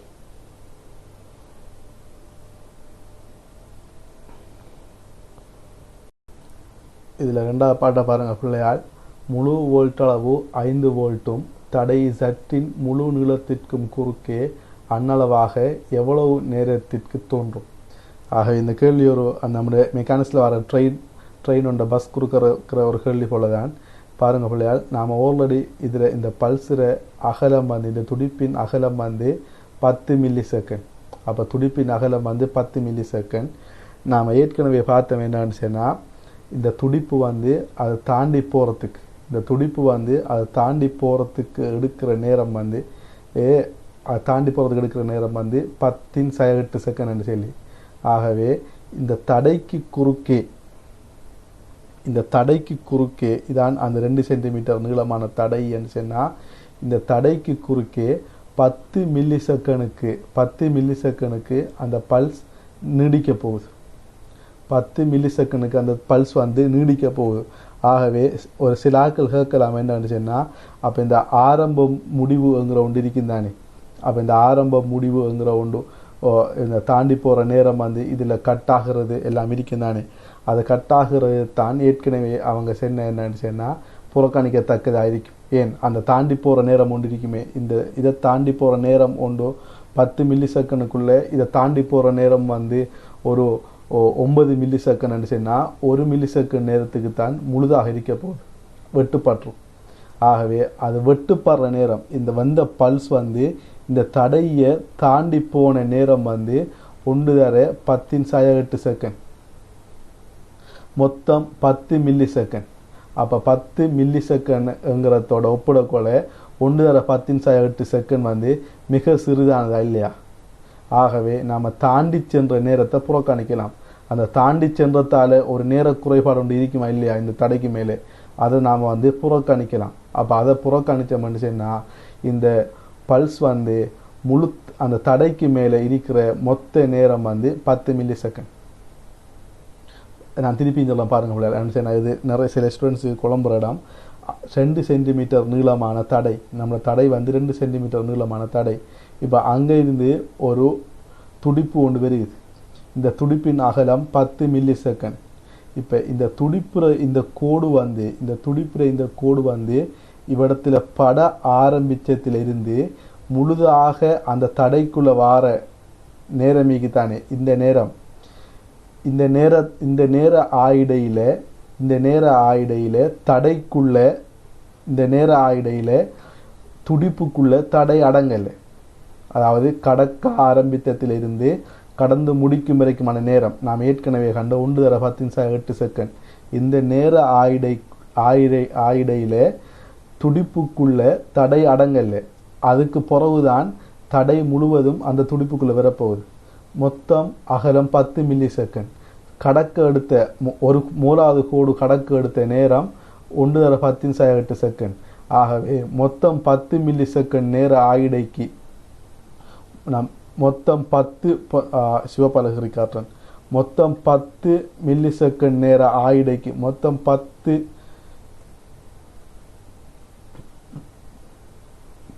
மில்லி செகண்ட் நேர ஆயிடைக்குள்ள 1/10 நேரம்ங்கிறது நான் புறக்கணிக்கலாமா இல்லையா? ஆகவே நான் டிரெக்டாக 10 மில்லி செகண்ட்ங்கிறத இதுக்கு ஆன்சராக கொடுக்கலாம். இப்போ எல்லாரும் இதுக்கு என்ன நினைப்பாங்கன்னு சொன்னால், இதுக்கு இவ்வளவு விளக்கம் தேவையில்லையே, 10 மில்லி செகண்ட் கேள்வியில் தந்திருக்குதானே என்று யோசிப்பேன். ஆனால் இந்த மூலாவது இந்த கேள்வி கேட்ட காரணம் என்னன்னு சொன்னால், அந்த கடந்து போகிற நேரம் புறக்கணிக்கத்தக்கது என்று சொல்றதுக்கு தான். ஆகவே கடந்து போகிற நேரம் புறக்கணிக்கத்தக்கதுங்கிறதால இவர் 10 மில்லி செகண்ட் நேர ஆயிடைக்குள்ளே அந்த தடையில் இருப்பார், தடையில் தோன்றும். சரியா பிள்ளையா? மூணாவது பாட்டை பாருங்க. தடை சட்டின் பெருமானம் 1 கிலோ ஓம் என கொண்டு தடையில் வோல்ட்டளவு துடிப்பினால் விரியமாக்கப்படும் சக்தியை கணிக்கட்டான். ஆகவே நான் ஏற்கனவே வலுவை கணிச்சிருக்கேன், 2.5 தர 10 என்று சொல்லி, அல்லது இப்போ நான் விவர்க்கத்திங்களார போடலாம், ஒரு பிரச்சனையும் இல்லை. வலு தெரியும். ஆகவே இது 10 மில்லி செகண்ட் நேரத்துக்கு நீடிக்கிறதுனால நான் சக்தியை காண்றதுக்கு வலுவை நேரத்தால் பெருக்க போகிறேன். அப்போ இது ஒன்றும் இல்லை. அப்போ சக்தி சமன் வலு தர நேரம். டிரெக்டாக சும்மா எழுதுறேன். சக்தி சமன் வலு தர நேரம். அவர் கணிக்க சொல்லாரே. ஆகவே வலு 2.5 தர 10 தர நேரம் 10 மில்லி செகண்ட். அப்போ 10 தர 10 இப்போ 10 தர 10 மில்லி செகண்ட்னு சொல்லி வரப்போகிறார். ஆகவே நான் டிரெக்டாக எடுத்தேன்னு சொன்னால் 10 அப்போ 2.5 தர 10 ஜூல்னு சொல்லி வரப்போகிறார். ஏன் 10 10 மட்டும் பார்த்தா 10 2.5 தர 10 ஜூல். சரியா பிள்ளையா? இது சிம்பிள் நேரடி பிரதியீடு. நம்ம அடுத்த பாட்டுக்கு போவோம். இதில் சி பாட்டை பாருங்க பிள்ளையால். ஒரு 3இல் காட்டப்பட்டுள்ள செவ்வக வோல்ட் அளவு அலை வடிவத்தை உண்டாக்குவதற்கு இப்போது ஆளி எஸ் ஆனது ஒரு ஒழுங்குமுறையாக மூடி திறக்குதான். ஆகவே 1 செகண்டுக்கு ஒன் பண்ணி வைக்காங்க, 4 செகண்டுக்கு ஆஃப் பண்ணுறாங்க. ஆகவே மொத்த சைக்கிள் டைம் 5 செகண்ட். ஆகவே அலைவுக்கான நேரம் 5 செகண்ட். ஆகவே இது மாறி மாறி போகுது, ஒரு ஆவர்த்தன வடிவில் மாறி போகுது. 5 செகண்ட் மில்லி செகண்ட், எல்லாம் மில்லி செகண்ட். சரியா பிள்ளையால்? 1 மில்லி செகண்டுக்கு ஒன் பண்ணுறாங்க, 4 மில்லி செகண்டுக்கு ஆஃப் பண்ணுறாங்க. இப்போ ஒரு 3இல் காட்டப்பட்டுள்ளவாறு ஒரு துடிப்பின் அகலம் 1 மில்லி செகண்டும் வோல்ட் அளவு அலை வடிவத்தின் அலைவு காலம் 5 மில்லி செகண்டும் ஆகும். இந்நிலைமையின் கீழ் தடை சட்டின் பெருமானம் 1 கிலோ ஓமாக இருக்கும்போது அதில் உள்ள வலு விரியத்தை கேட்டிருக்காங்க. ஆகவே நம்ம வலு விரியத்தை காணும் பிள்ளையால். இதில் உண்மையாக வலு விரயமாக போகிறது இந்த டைமுக்கு மட்டும்தான். இந்த டைமுக்கு மட்டும்தான் வலு விரயமாக போகுது. இந்த நேரத்துக்குள்ள வலு விரயமாகாது. ஆனால் நாம் கொடுக்கக்குள்ள மொத்தமாக ஒரு சைக்கிள் டைமுக்கு தான் கொடுக்கணும். அதுதான் மாறா பெருமானம் வகிக்க போகுது. மொத்தமாக நம்ம ஒரு மாறா பெருமானத்தை கொடுக்கணும். ஏன்னு சொன்னால் இது மாறி மாறி நடக்க போகுது. இதில் இருக்கும், இதில் இருக்காது, இதில் இருக்கும், இதில் இருக்காது. ஆகவே ஒரு வலு விரயத்தை நாம் கொடுக்கக்குள்ள ஒரு மாறா பெருமானம் வரக்கூடியதமாக இது கொடுக்கணும். ஆகவே இதில் ஏற்படுற வலு விரயத்தை, இதில் ஏற்படுற சக்தி விரயத்தை கண்டு அதை 5 மில்லி செகண்டுக்கு பிரித்த மனுஷன்னா, அப்போ ஒரு அலைவில் ஏற்படும் சக்தி விரயத்தை ஒரு அலைவுக்கான காலத்தால் பிரித்த மனுஷன்னா நமக்கு வலு விரயம் வரும். அப்போ நான் எழுதுகிறேன். அப்போ வலு விரயம் சமன் நமக்கு ஏற்கனவே தெரிஞ்சதுதான். இதில் புதுசாக வர்றது இந்த அலைவு தான். அப்போ வலு விரயம் சமன் ஒரு அலைவுக்கான சக்தி,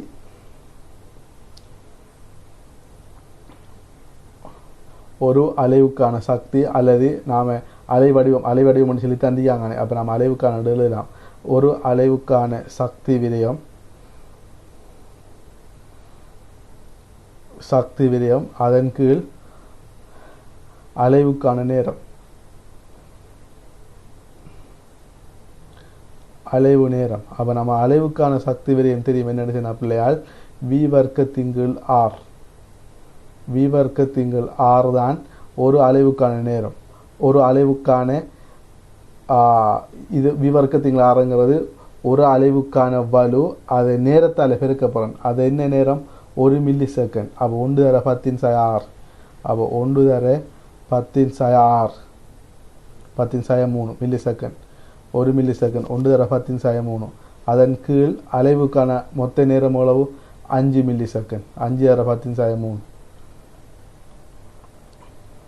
ஆகவே 10^3 வெட்டுப்பட்டா வி வர்க்கத்திங்கள் ஆர் அதில் உண்டிங்கள் 5 வரும். நமக்கு படத்தை பார்க்கக்குள்ள விளங்கும் 1 மில்லி செகண்டுக்கு வாரது 5 மில்லி செகண்டுக்கு பிரிய போகுது. நமக்கு இந்த படத்தை பாருங்கள் பிள்ளையால், இங்கே 1 மில்லி செகண்டுக்கு வாரது 5 மில்லி செகண்டுக்கு பிரிய போகுதா இல்லையா? ஆகவே நான் ஏற்கனவே கண்ட வலுவிதிக்குத்தானே 2.56 அது 5ஆல் பிரிய போகுது. ஆகவே நான் இதை செவண்டா பிரதிட்டு காட்டலாம். வி வர்க்கத்துக்கு பதிலாக 5 அதன் கீழ் ஆர் எவ்வளவு 6 1 கிலோவும் 10^3 தர இந்த 5 நான் இப்போ கடைசி அடுத்த 5. ஆகவே எனக்கு 5 வெட்டுப்பட்டா ஆன்சர் 5/10^3 வாட்டன் சொல்லி வரப்போகுது.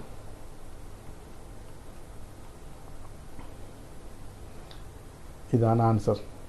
சரியா பிள்ளையார்? ஆகவே இங்கே நான் என்ன செஞ்சிருக்கிறேன்னு சொன்னால், எனக்கு இந்த வார ஒரு அலைவுக்கான சக்தி விரயத்தை பார்க்கேன். அது அலைவுக்கான நேரத்தால் பிரிக்கேன். அப்போ ஒரு அலைவுக்கான சக்தி விரயம் இங்கே மட்டும்தான் நடக்க போகுது. ஆகவே இந்த ஏரியா நான் அதை நிலற்றிய காட்டுறேன்.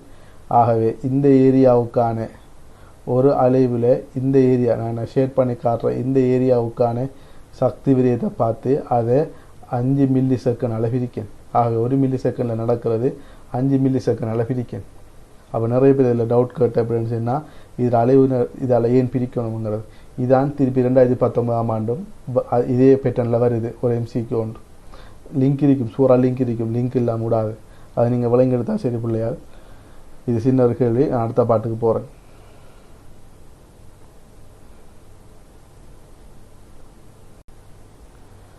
டி பாட்டை பாருங்கள் பிள்ளையால்.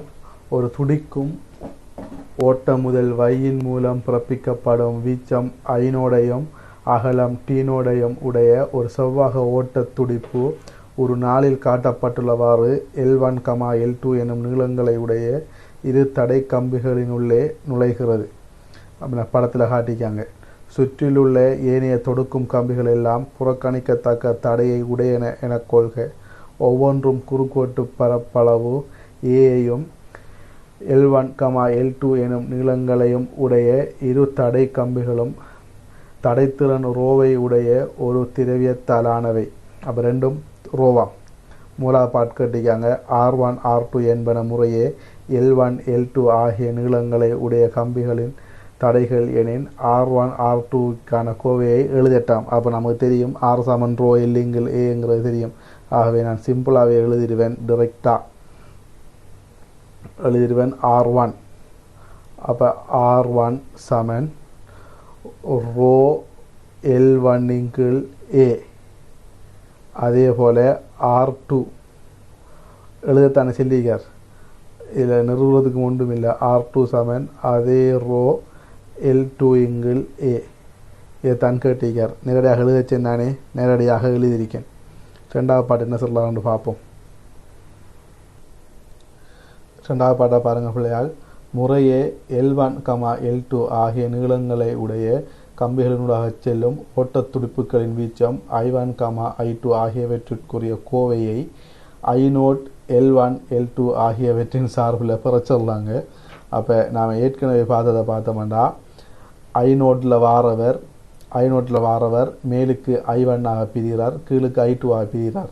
ஆகவே நமக்கு ஆக முக்கியமாக 2 சமன்பாடுகள் இருக்கும். மூலாவது சமன்பாடுகள் என்னன்னு சொன்ன பிள்ளையால் நாம் இவ்விடத்தில் பார்த்தோம்னா I0 I1 + I2ங்கிறத பாவிக்கலாம். ரெண்டாவது இது வேறு எல்லா கம்பிகளும் தடையற்றதுங்கிறதால இந்த கம்பிகளுக்கு குறுக்கியான அழுத்த வேறுபாடுகள் சமனாக இருக்கும். ஏன்னு சொன்னால் நமக்கு தெரியும் இங்கே நீங்கள் இந்த கம்பியை நடுவில் இருக்கிற கம்பி போல் யோசிச்சேன்னு சொன்னால், இதை நடுவில் இருக்கிற கம்பி போல் யோசிச்சேன்னு சொன்னால் இந்த புள்ளிக்கும் இந்த புள்ளிக்கும் இடையில் அல்லது இந்த புள்ளி இந்த 3 செட்டுக்கும் குறுக்கையான அழுத்த வேறுபாடுகள் சமனா இல்லையா? ஆகவே இந்த கம்பிக்கு குறுக்கையான அழுத்த வேறுபாடு, இந்த கம்பிக்கு குறுக்கையான அழுத்த வேறுபாடு இது சமனாயிக்க போகுது. ஆகவே ஆனால் இந்த கேஸில் இதுக்கடையில் ஒன்றும் இல்லைங்கிறதால நான் டிரெக்டாக என்ன செய்வேன்னு சொன்ன பிள்ளையால், இந்த கம்பிக்கு குறுக்கையான நான் பச்சை கலரில் காட்டுறேன். இந்த கம்பிக்கு குறுக்கையான அழுத்த வேறுபாடும் இந்த கம்பிக்கு குறுக்கியான அழுத்த வேறுபாடும் ஒரே அழுத்தத்தில் இருக்கும். ஏன் என்று சொன்னால் இது தொடரான ஒரு கம்பி. ஆகவே வேறு எதிலையுமே தடைகள் இல்லை. வேறு எதிலையுமே தடைகள் இல்லைங்கிறதால இது ஒரு பொதுவான முனை. இது ரெண்டு கம்பியும் இணைக்கிற முனை ஒரு பொதுவான முனை. ரெண்டு அந்தங்களையும் ஒரே அழுத்தம் பேணப்படுகிறது. ஏனென்று சொன்னால் ஒரே முதல்ல இருந்து வர தொடர்ச்சியான கோடுகள் ரெண்டு கம்பியின் அந்தங்களை நீக்கி. ஆகவே ரெண்டு கம்பிக்கும் குறுக்கையான அழுத்த வேறுபாடு ஒரே அழுத்த வேறுபாடு. இந்த ரெண்டு சமன்பாட்டையும் தான் வச்சுத்தான் அவர் கேட்ட கேள்விக்கு நான் விடல போகிறேன். அப்போ நான் அதை ரெண்டு கலரில் குறித்து காட்டுறேன். மூலாவது எனக்கு தெரிஞ்ச சமன்பாடு என்னன்னு சொன்னால் நான் அதை பச்சையில் எழுதி காட்டுறேன். மூலாவது சமன்பாடு I0 I1 + I2. இது மூலாவது சமன்பாடு.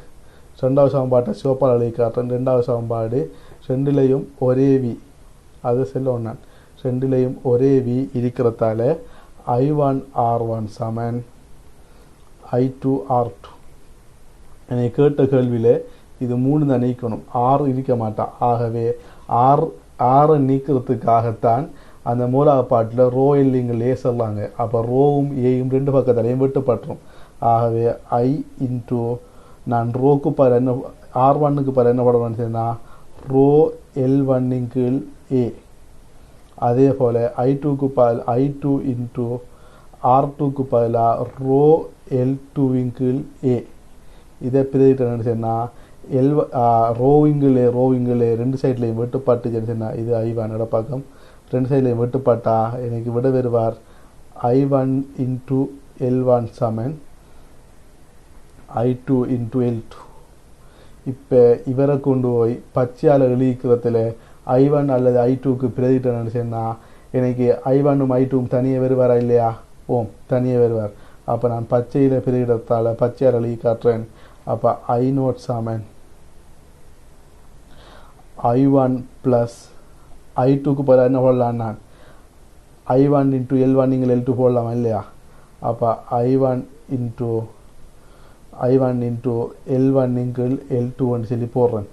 ஆகவே I1 எல்லாத்தையும் ஒரு பக்கம் ஆக்கணும்னு சொன்னால் இவரது ஒன்றிருக்க போகிறார். போமாசியில் போய் கூட்டுப்பாட்டா L1 +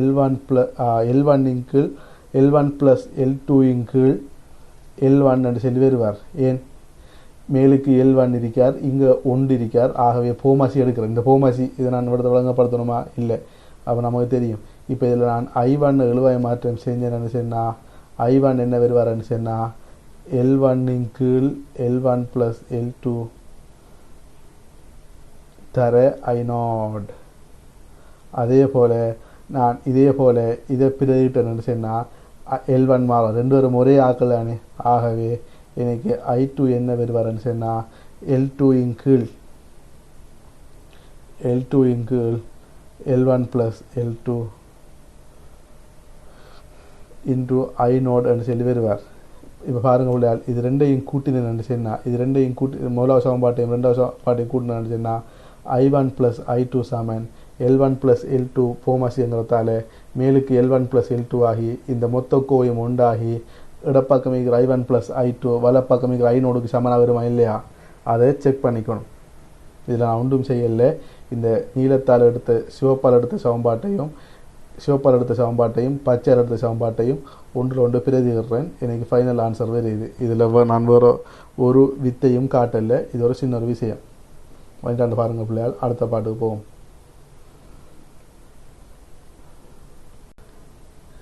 இதில் இந்த கடைசி பாட்டை பாருங்கள் பிள்ளையால். ஒரு அஞ்சில் காட்டப்பட்டுள்ளவாறு ஒரு வாயு எக்ஸ் கதிர் உணரியானது ஒரு தகுந்த வாயுவினால் சூழப்பட்ட நீளம் எல்லையுடைய ஒரு தடை அனோட்டு கம்பி PQவை கொண்டுள்ளது. ஒரு 5இல் காட்டப்பட்டுள்ளவாறு வாயுவினால் ஒரு எக்ஸ் கதிர் போட்டான் உறிஞ்சப்பட்டு ஒரு ஒடுக்கமான இலத்திரன் துடிப்பு அனோட்டு கம்பியின் புள்ளி S கிட்ட வாயுவில் உண்டாக்கப்படுகிறது என கொள்க. இவ்விலத்திரன் துடிப்பை வாயுவிலிருந்து இழுத்து அனோட்டு கம்பி PQவின் புள்ளி S ஓர் இலத்திரன் ஓட்ட துடிப்பை உண்டாக்குவதற்கான ஆற்றல் அனோட்டு கம்பிக்கு உண்டு. பின்னர் இலத்திரன் ஓட்ட துடிப்பு இரண்டாக பிரிந்து கதி வியுடன் கம்பியினூடாக இரு பக்கங்களுக்கும் செல்கிறது. என்ன நடக்குங்கிறத அவர் வழங்கப்படுத்தியிருக்கார். இப்போ கேள்வி என்னன்னு சொன்னால் பாருங்க, இதில் கடுஞ்சோக்கம் முடிக்க சொல்லலாம் பாருங்க. இரு இலத்திரன் ஓட்ட துடிப்புகளும் அனோட்டு கம்பி பி கியூனும் இரு நுனிகளை அடைவதற்கு எடுக்கும் நேரங்களுக்கு இடையிலான வித்தியாசம் டெல்டா டியாம். அப்போ எடுக்கும் நேரங்களுக்கு இடையிலான டெல்டா டியாம். எக்ஸ் கதிர் போட்டன் உறிஞ்சப்படும் புள்ளி எஸ்ஸிற்கு புள்ளி பியில் இருந்துள்ள தூரம் சிமோல் எக்ஸ், அதையும் சொல்லியிருக்காங்க. அந்த சிமோல் எக்ஸிற்கான கோவையை delta D small V L ஆகியவற்றின் சார்பில் புரட்டாம். ஆகவே வேகம் வி என்று சொல்லியிருக்காங்க பாருங்க. இப்போ இவரத்த வாரவர் பிரிஞ்சு இஞ்சல பக்கமும் வி இஞ்சல பக்கமும் வி ஒரே வியில் போகிறார். சரியா? இது ரெண்டும் அடை எடுக்கிற நேரங்களுக்கு இடையிலான வித்தியாசம் டெல்டா டியாம். இது ஒரு பரிசுத்தமான ஒரு மெக்கானிக்ஸ் கேள்வி. சரியா? இது கரண்ட் கேள்வி இல்லை, மெட்டல் கேள்வி இல்லை. இப்போ சில ஆட்கள் என்ன செய்வாங்கன்னா, இந்த போட்டனை பார்த்து போட்டுடாக்கன்னு சொல்லுவாங்க, போட்டன் வந்திருக்கு, கரண்டில் போட்டன் வந்திருக்கு, ஆகவே இது ஒரு மெட்டல் கேள்வி என்று சொல்லிடுவாங்க. இல்லாட்டி எலக்ட்ரிக் கேள்வி என்று சொல்லுவாங்க. ஆனால் என்ன கேட்டால் இது பரிசுத்தமான ஒரு மெக்கானிக்ஸ் கேள்வி, வடிவான ஒரு மெக்கானிக்ஸ் கேள்வி. இதில் இருந்து பார்த்த வழங்கும் இது ஒரு மெக்கானிக்ஸ் கேள்வி, அவ்வளவுதான். ஆகவே நான் இந்தியாவில் போகிற டைமை T1 எடுக்கேன், இந்தியாவில் போகிற டைமை T2 சொல்லி எடுக்கேன். இதுக்குத்தான் தூரம் கூட படத்தில் காட்டிக்கிறபடி வேகம் வி. ஆகவே T1 T2 கழிச்சேன்னு சொன்னால் டெல்டா டி வருவார். அப்போ அவரை தொடர்பு படுத்த போகிறோம் பாருங்க. சிம்பிளான ஒரு மெக்கானிக்ஸ் கேள்வி பிள்ளையார். நமக்கு தெரியும் T1 சமன் என்னன்னு சொன்னால் எக்ஸிங்கிள் தூரத்திங்கிள் வேகம். அப்போ எக்ஸிங்கிள் வி. அதே போல் T2 சமன் என்னன்னு பார்த்தோம்னு சொன்னால் மொத்த நீளம் எல் தானே. ஆகவே எல் மைனஸ் எக்ஸிங்கிள் வி, எல் மைனஸ் எக்ஸிங்கிள் வி. இப்போ T1 மைனஸ் T2 தான் டெல்டா டியா இல்லையா? இல்லையா பிள்ளையார்? ஆகவே T1 மைனஸ் T2 தான் டெல்டா டி. அதை நான் இடத்துல எழுதுகிறேன். பெஸ்ட்டுக்கு இதை அழிப்போம். நான் இருக்கிற இடவுக்குள்ளே எழுத பார்க்கேன். சரியா பிள்ளையார்? இப்போ நான் சிவப்பால் எழுதுகிறேன். அப்போ டெல்டா டி சமன் எனக்கு என்ன வரப்போறாருன்னு சொன்னால் டெல்டா டி சமன் இதை கழிக்க போகிறேன். கழிச்சா எக்ஸிங்கிள் வி எக்ஸிங்கிள் வி மைனஸ் எல் மைனஸ் எக்ஸிங்கிள் வி. அப்போ எனக்கு வி போமாசி ஆக போகிறார். எனக்கு வி போமாசி ஆனார்ண்டு வியும் போமாசி ஆனார்ண்டா மைனஸும் சேர்ந்து ப்ளஸ் ஆயிருமா இல்லையா? அப்போ 2 எக்ஸிங்கிள் வின்னு சொல்லி வருவாரா இல்லையா இவடத்து? ஆகவே இது சமன் என்ன வரப்போகிறேன்னு சொன்னால் 2 எக்ஸிங்கிள் வி ப்ளஸ் எல்லிங்கிள் வி. இதான் டெல்டா டி. அப்போ நான் எக்ஸை காண்றேன்னு சொன்னால் எனக்கு எக்ஸ் என்ன வரப்போகிறான்னு சொன்னால் நான் டிரெக்டாக இவரது எக்ஸில் எழுதலாம். எக்ஸ் சமன் நான் வருது எழுதிக்காரன் பிள்ளையார். எக்ஸ் சமன் delta T minus delta T minus L minus V எல்லிங்கிள் வி. டெல்டா டி மைனஸ் எல்லிங்கிள் வி. இதை வியால் பெருக்கி 2ஆல் பிரித்தா சரி. வெறும் ஒரு மெக்கானிக்ஸ்கள் இவ்வளவும் செஞ்சு நமக்கு மலையை முழுங்கினவனுக்கு அம்மிக்கல் பப்படம் தானே. அப்போ இவ்வளவும் செஞ்சுங்க அது நமக்கு இது ஒரு கேள்வி இல்லை. ஆனால் என்ன பிரச்சனைன்னு சொன்னால் இந்த கேள்வியை போட்ட விதம், இந்த போட்டோன் எக்ஸ் கதிர் போட்டோன் மற்ற கரண்ட் அதுக்குள்ள போட்டோன்னா பிள்ளைகள் கொஞ்சம் ஒரு ஒரு ஒரு மயக்கம் ஒன்று ஆயிருக்கும். ஆனால் இது முழுக்க ஒரு மெக்கானிக்ஸ் கேள்வி, வேறு ஒன்றும் இல்லை. இதில் சாதிக்கிறதுக்கு இதில் ஒன்றும் இல்லை விளைஞ்சா பிள்ளையால். இதில் சில ஆட்கள் கதைகள் அப்படித்தான். சில ஆட்கள் வசனம் காய்க்கிற கேள்வியை பார்த்தோன்னே இப்படி சொல்லி நான் உங்களுக்கு செஞ்சாடினேன் அந்த 2005ஆம் ஆண்டு அந்த புறப் கேள்வியில் கடைசி பாட்டில் அது பரப்புழுவ கேள்வி போய் அதை பரப்புழுவ துணிறதுக்கான ஒரு பரிசோதனையில் பிசுக்குமை துணிறாங்க. ஆனால் அந்த கேள்விக்கும் பிசுக்குமைக்கும் சம்மந்தம் இல்லை, சமன்பாட்டை நேரடியாக பிரதிடுறது தான். ஆனால் எல்லாரும் நினைப்பாங்க என்ன பரப்புழுவை கூட பிசுக்குமை வந்திருக்கின்ற. அப்படி இல்லை பிள்ளையார். இப்போ கரண்டு கூட மெக்னெட்டிக் வர வளமை தான். ஆனால் நாம் அங்கே பயப்புறமாய் ஒன்றும் இல்லை. இந்த 2010ஆம் ஆண்டு எலக்ட்ரானிக்ஸ் கேள்வியை பார்த்து போட்டு ரோபோட்டிக்ஸ் வந்துருக்கு அப்படின்னாங்க. அதுக்கும் ரோபோட்டிக்ஸுக்கும் சம்மந்தம் இல்லை. சும்மா ஒரு ரோபோட கை அசைக்கிறத ஒரு டிடெக்டர் போட்டு செய்கிறாங்க. அப்போ கேள்வியை பார்த்து நம்ம பயப்படுறதுக்கு அங்கே ஒன்றும் இல்லை. ஆனால் கேள்வி வெரி சிம்பிளாக தான் வரும் வளைஞ்சா பிள்ளையாள். ஆகவே இந்த கேள்வியை சும்மா நார்மலாக வழங்கிடுங்கோ. இது வெறும் ஒரு மெக்கானிக்ஸ் கேள்வி, அவ்வளவுதான். அதை நீங்கள் வழங்கினா சரி. இதில் ஃபோட்டோனும் இல்லை, மெட்டரும் இல்லை, ஒன்றும் இல்லை, ப்ராப்பும் இல்லை, கரண்டு கூட இல்லை இந்த கேள்வியில். பாட்டில் இந்த கேள்வி பாட் ஃபுல்லாக மெக்கானிக்ஸ் தான் பிள்ளையாள்.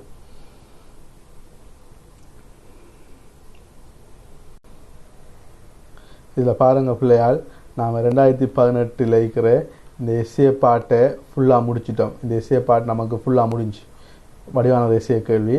ஆகவே நான் ஸ்ட்ரக்சருக்கு போகல.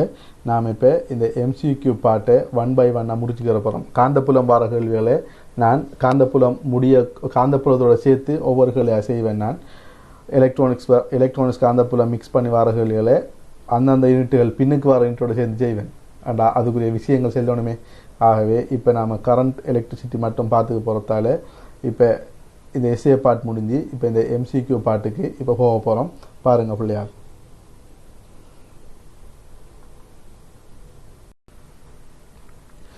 இந்த 9வது MCQ பாருங்கள் பிள்ளையார். பின்வருவனவற்றில் எது மின்னியக்க விசையின் ஒரு முதல் அன்று போல்ட் பண்ணி கேட்டிக்காங்க. முதல் அதை பற்றி கேட்டிக்காங்க. 5 விடைகள் சந்திக்காங்க. மின் ரசாயன களம், அதில் நமக்கு எந்த சந்தேகமும் இல்லை. ஒளி இருவாயி அவர் இருக்கட்டும். அடுத்தது இறுக்க மின் பளிங்கு. இந்த இறுக்க மின் பளிங்குங்கிற என்ன செய்யணும் பிள்ளையால், அமுக்கத்தை பிரயோகித்து ஒரு தகைப்பை பிரயோகித்து மின்சாரத்தை உருவாக்குறது, மின்னோட்டத்தை உருவாக்குறது 3வது அவர் வருவார். 4வது வெப்ப இணை. நமக்கு தெரியும் வெப்ப இணை, அந்த நம்ம வெப்பநிலை வித்தியாசத்தை பாவித்து 2 இதில் மின்னோட்டத்தை உருவாக்குறது. 5வது ஏற்றிய கொள்ளளவி. இப்போ இந்த ஏற்றிய கொள்ளளவிக்கும் ஒளி இருவாய்க்கும் தான் பிரச்சனை. இந்த ஏற்றிய வெறும் கொள்ளளவி அது வராது நமக்கு தெரியும். ஆனால் ஏற்றப்பட்ட கொள்ளளவில் இருக்கிற ஏற்றத்தை நாம் ஓட்டமாக பாவிப்போம். ஆனால் அது ஒரு கனநிலைக்கு நமக்கு அது பயன்படும். கனநிலைக்கு மின்னோட்டத்தை வழங்குது, ஒரு கனநிலைக்கு பயன்படுது. ஆனால் நமக்கு தொடர்ச்சியாக பெறலாமா? தொடர்ச்சியாக பெற இயலாது. ஆனால் ஒளி இருவாயில் நாம் ஒளியை வச்சு நாம் தொடர்ச்சியாக மின்னோட்டத்தை பெற இயலும். அந்த காரணத்தால் நமக்கு முதல்ங்கிற ஒரு கன்செப்டுக்காக இந்த ஏற்றிய கொள்ளளவி வராது. ஏற்றிய கொள்ளளவி ஒரு முதலாக வராது. ஆகவே ஒளி இருவாய் ஒரு முதலாக வருவார், ஏற்றிய கொள்ளளவி வராது. ஆகவே இந்த கேள்விக்கு நான் எடுக்க போகிற ஆன்சர் வந்து ஏற்றிய கொள்ளளவி. ஆகவே 9ஆம் கேள்விக்கு 5வது ஆன்சர். அதுக்கு என்ன ரீசன் என்று சொன்னால், முதலன்று ஒரு குறிப்பிட்ட டைமுக்கு மட்டும்தான் எனக்கு ஓட்டத்தை பெறலாம். ஒரு குறிப்பிட்ட டைம் சொன்னால் ஒரு கனநிலை, ஒரு மிக சிறிய நேரத்துக்கு மட்டும் பெறுவேன்னு சொன்னால் அதனால் ஒரு முதலாக ஒப்புக்கொள்ள முடியாது. சரியா பிள்ளையால்? அடுத்த கேள்வி போவோம். இதில் குழம்புறதுக்கு ஒன்றும் இல்லை. இறுக்க மின் பளிங்கை பற்றி படித்து இப்போ பார்ட்டிகல் ஃபிசிக்ஸுக்குரிய விஷயம் அது டீட்டெயிலாக வழங்கி எடுக்க வேண்டியது. மற்றதெல்லாம் நமக்கு நார்மலாக தெரிஞ்ச ஒரு ஆக்கள்.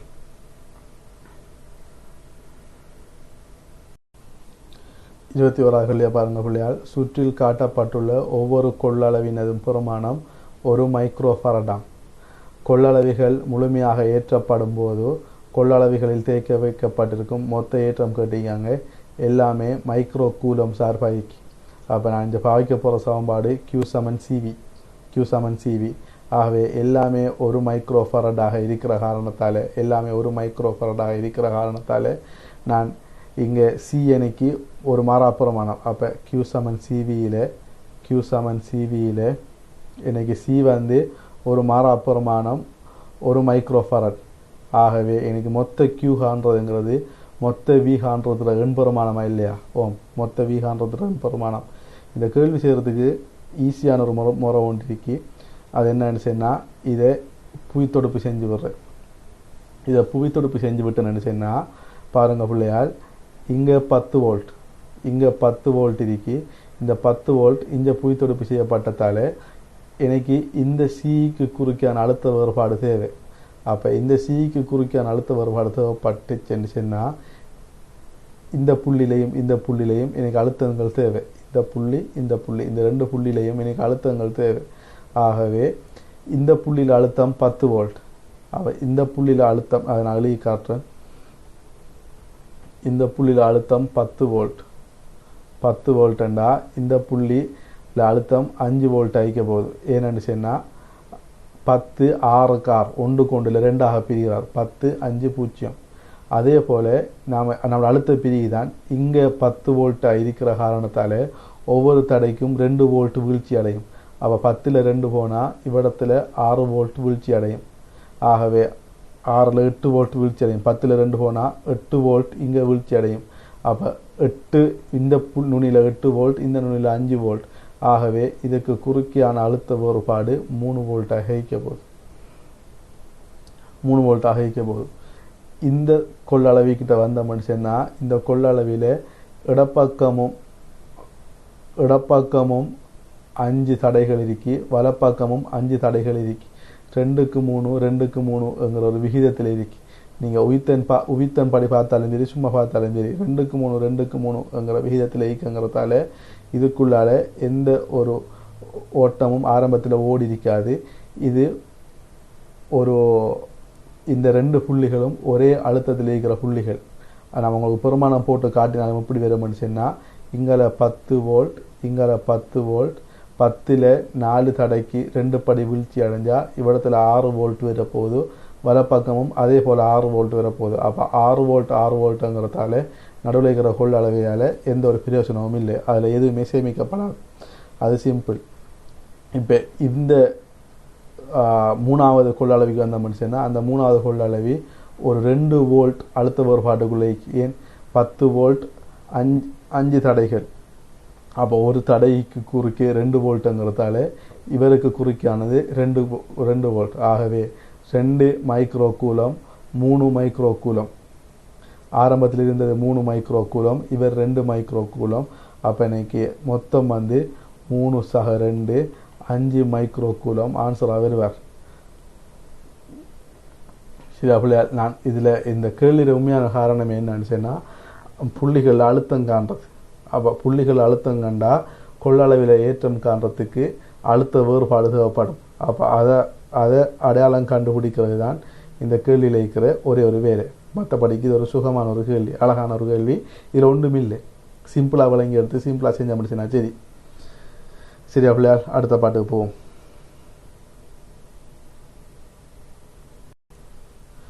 24வது கேள்வியை பாருங்கள் பிள்ளையால்.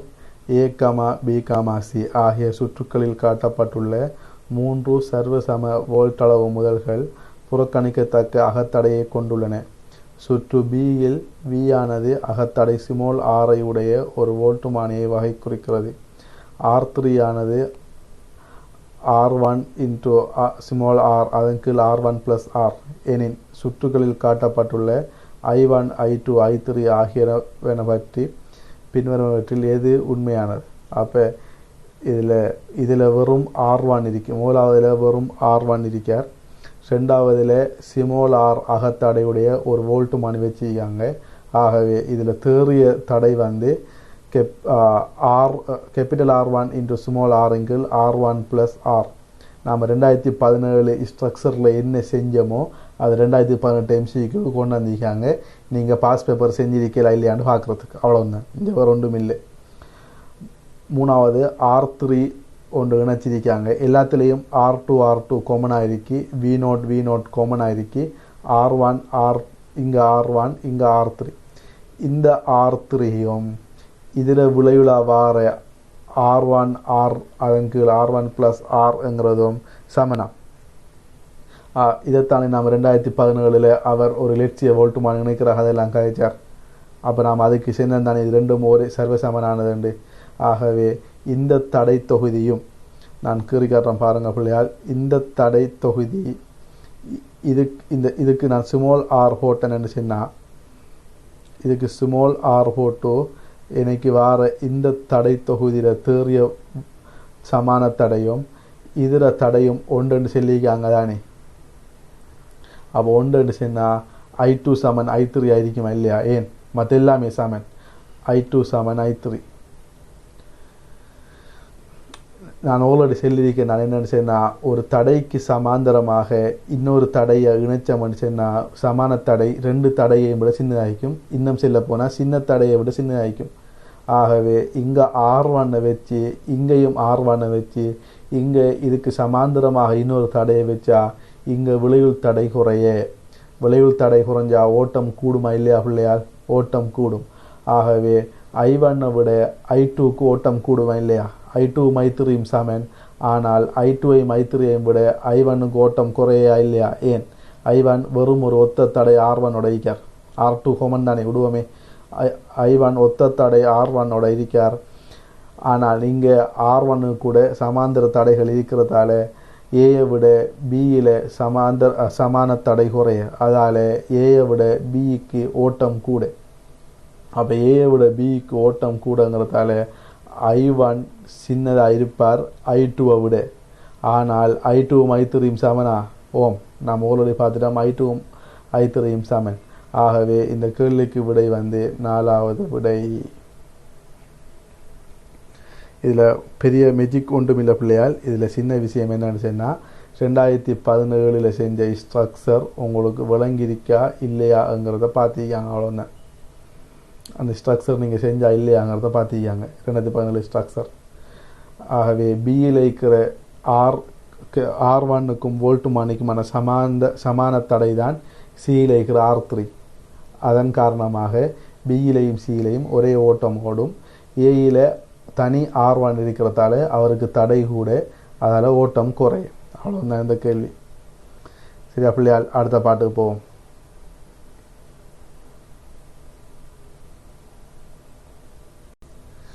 25வது கேள்வியை பாருங்கள் பிள்ளையால். காட்டப்பட்டுள்ள உருவில் Z ஆனது அறியா பெருமானங்களை கொண்ட தடைகளின் ஒரு வலையமைப்பை வகை குறிக்கிறது. வோல்ட்டளவு முதலின் அகத்தடை புறக்கணிக்கத்தக்கதெனின் வலையமைப்பினால் விரியமாக்கப்படும் வலுவை கேட்டிக்காங்க. 10 வோல்ட் தந்திக்காங்க, 20 மில்லி ஆம்பியர் தந்திக்காங்க, 50 ஓம் தந்திக்காங்க. இதில் ஒன்று செய்யலாம். என்னென்று சொன்னால் இதில் சற்ற தடையை ஆறுன்னு சொல்லி போட்டு V = IR பாவிச்சு கேச்சோவின் விதியை பாவிச்சு இந்த ஆரை கண்டு I வர்க்கம் R பாவிக்கலாம். அது ஒரு முறை. I வர்க்கம் R பாவிக்கலாம். இன்னொரு முறை ஒன்று என்னென்னு சொன்னால் பிள்ளையால், இதில் இந்த வெற்றிட வோல்ட்டளவு தெரியும். இந்த வெற்றிட வோல்ட்டளவு மின்னியக்கு விஷயம் நமக்கு தெரிஞ்சால் நாம் EIயால் பெருக்கினோம்னு சொன்னால் பிறப்பிக்கப்படுற மொத்த வலு வருமா இல்லையா? E தர I வந்து பிறப்பிக்கப்படுற மொத்த வலு, அதிலிருந்து I வர்க்கம் R இந்த வெளித்தடை வெளியில் இருக்கிற தடை I வர்க்கம் R கழிச்சோம்னு சொன்னால் எனக்கு என்ன வருவார்னு சொன்னால் டிரெக்டாக Z விரியமாகிற வலு வருவார். ஏன்? சக்தி காப்பத தத்துவப்படி 2 3 இல்லையா? இது 2015ஆம் ஆண்டு சுற்றி சேர்ந்த கேள்வி. பாருங்கள் பிள்ளையால், ஒரே கான்செப்ட் தான் சுற்றி வருதா இல்லையா? பாஸ் பேப்பரை முறையாக செஞ்சேன்னு சொன்னால் அதுக்கு தான் பாஸ் பேப்பர் செய்கிறது. அதை முறையாக விளங்கி செய்யணும்.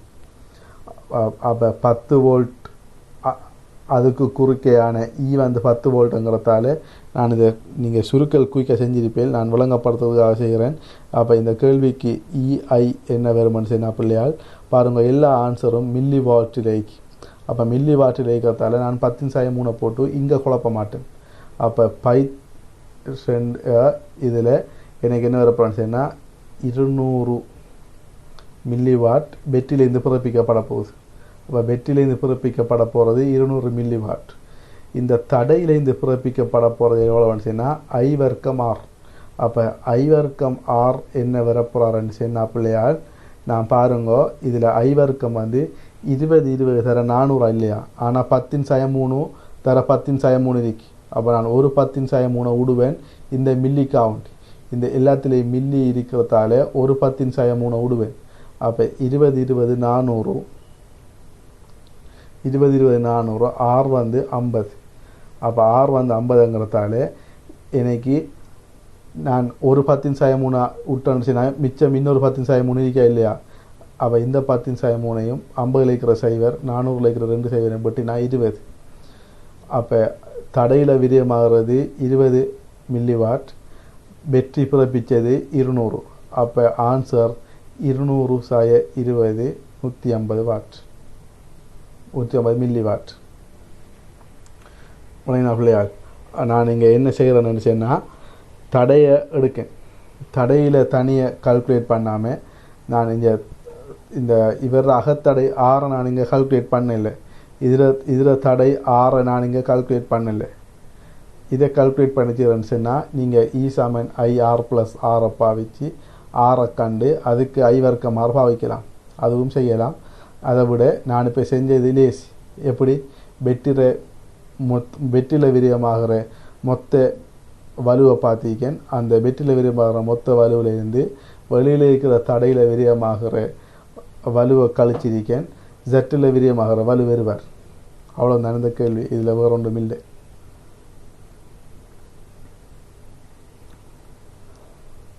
இந்த எம்சிக்யூ செஞ்ச பிள்ளையால் இதில் இன்னும் 2 எம்சிக்யூ மிச்சம் இருக்கு. 2 எம்சிக்யூ மிச்சம் இருக்கு. இன்ஷா அல்லாஹ் இதை நம்ம அடுத்த கிளாஸில் இந்த 2 எம்சிக்யூ செஞ்சு போட்டு இந்த 2018 ஸ்ட்ரக்சரும் அந்த மெக்னிக்கோடு சம்மந்தப்பட்டு வந்திருக்கு.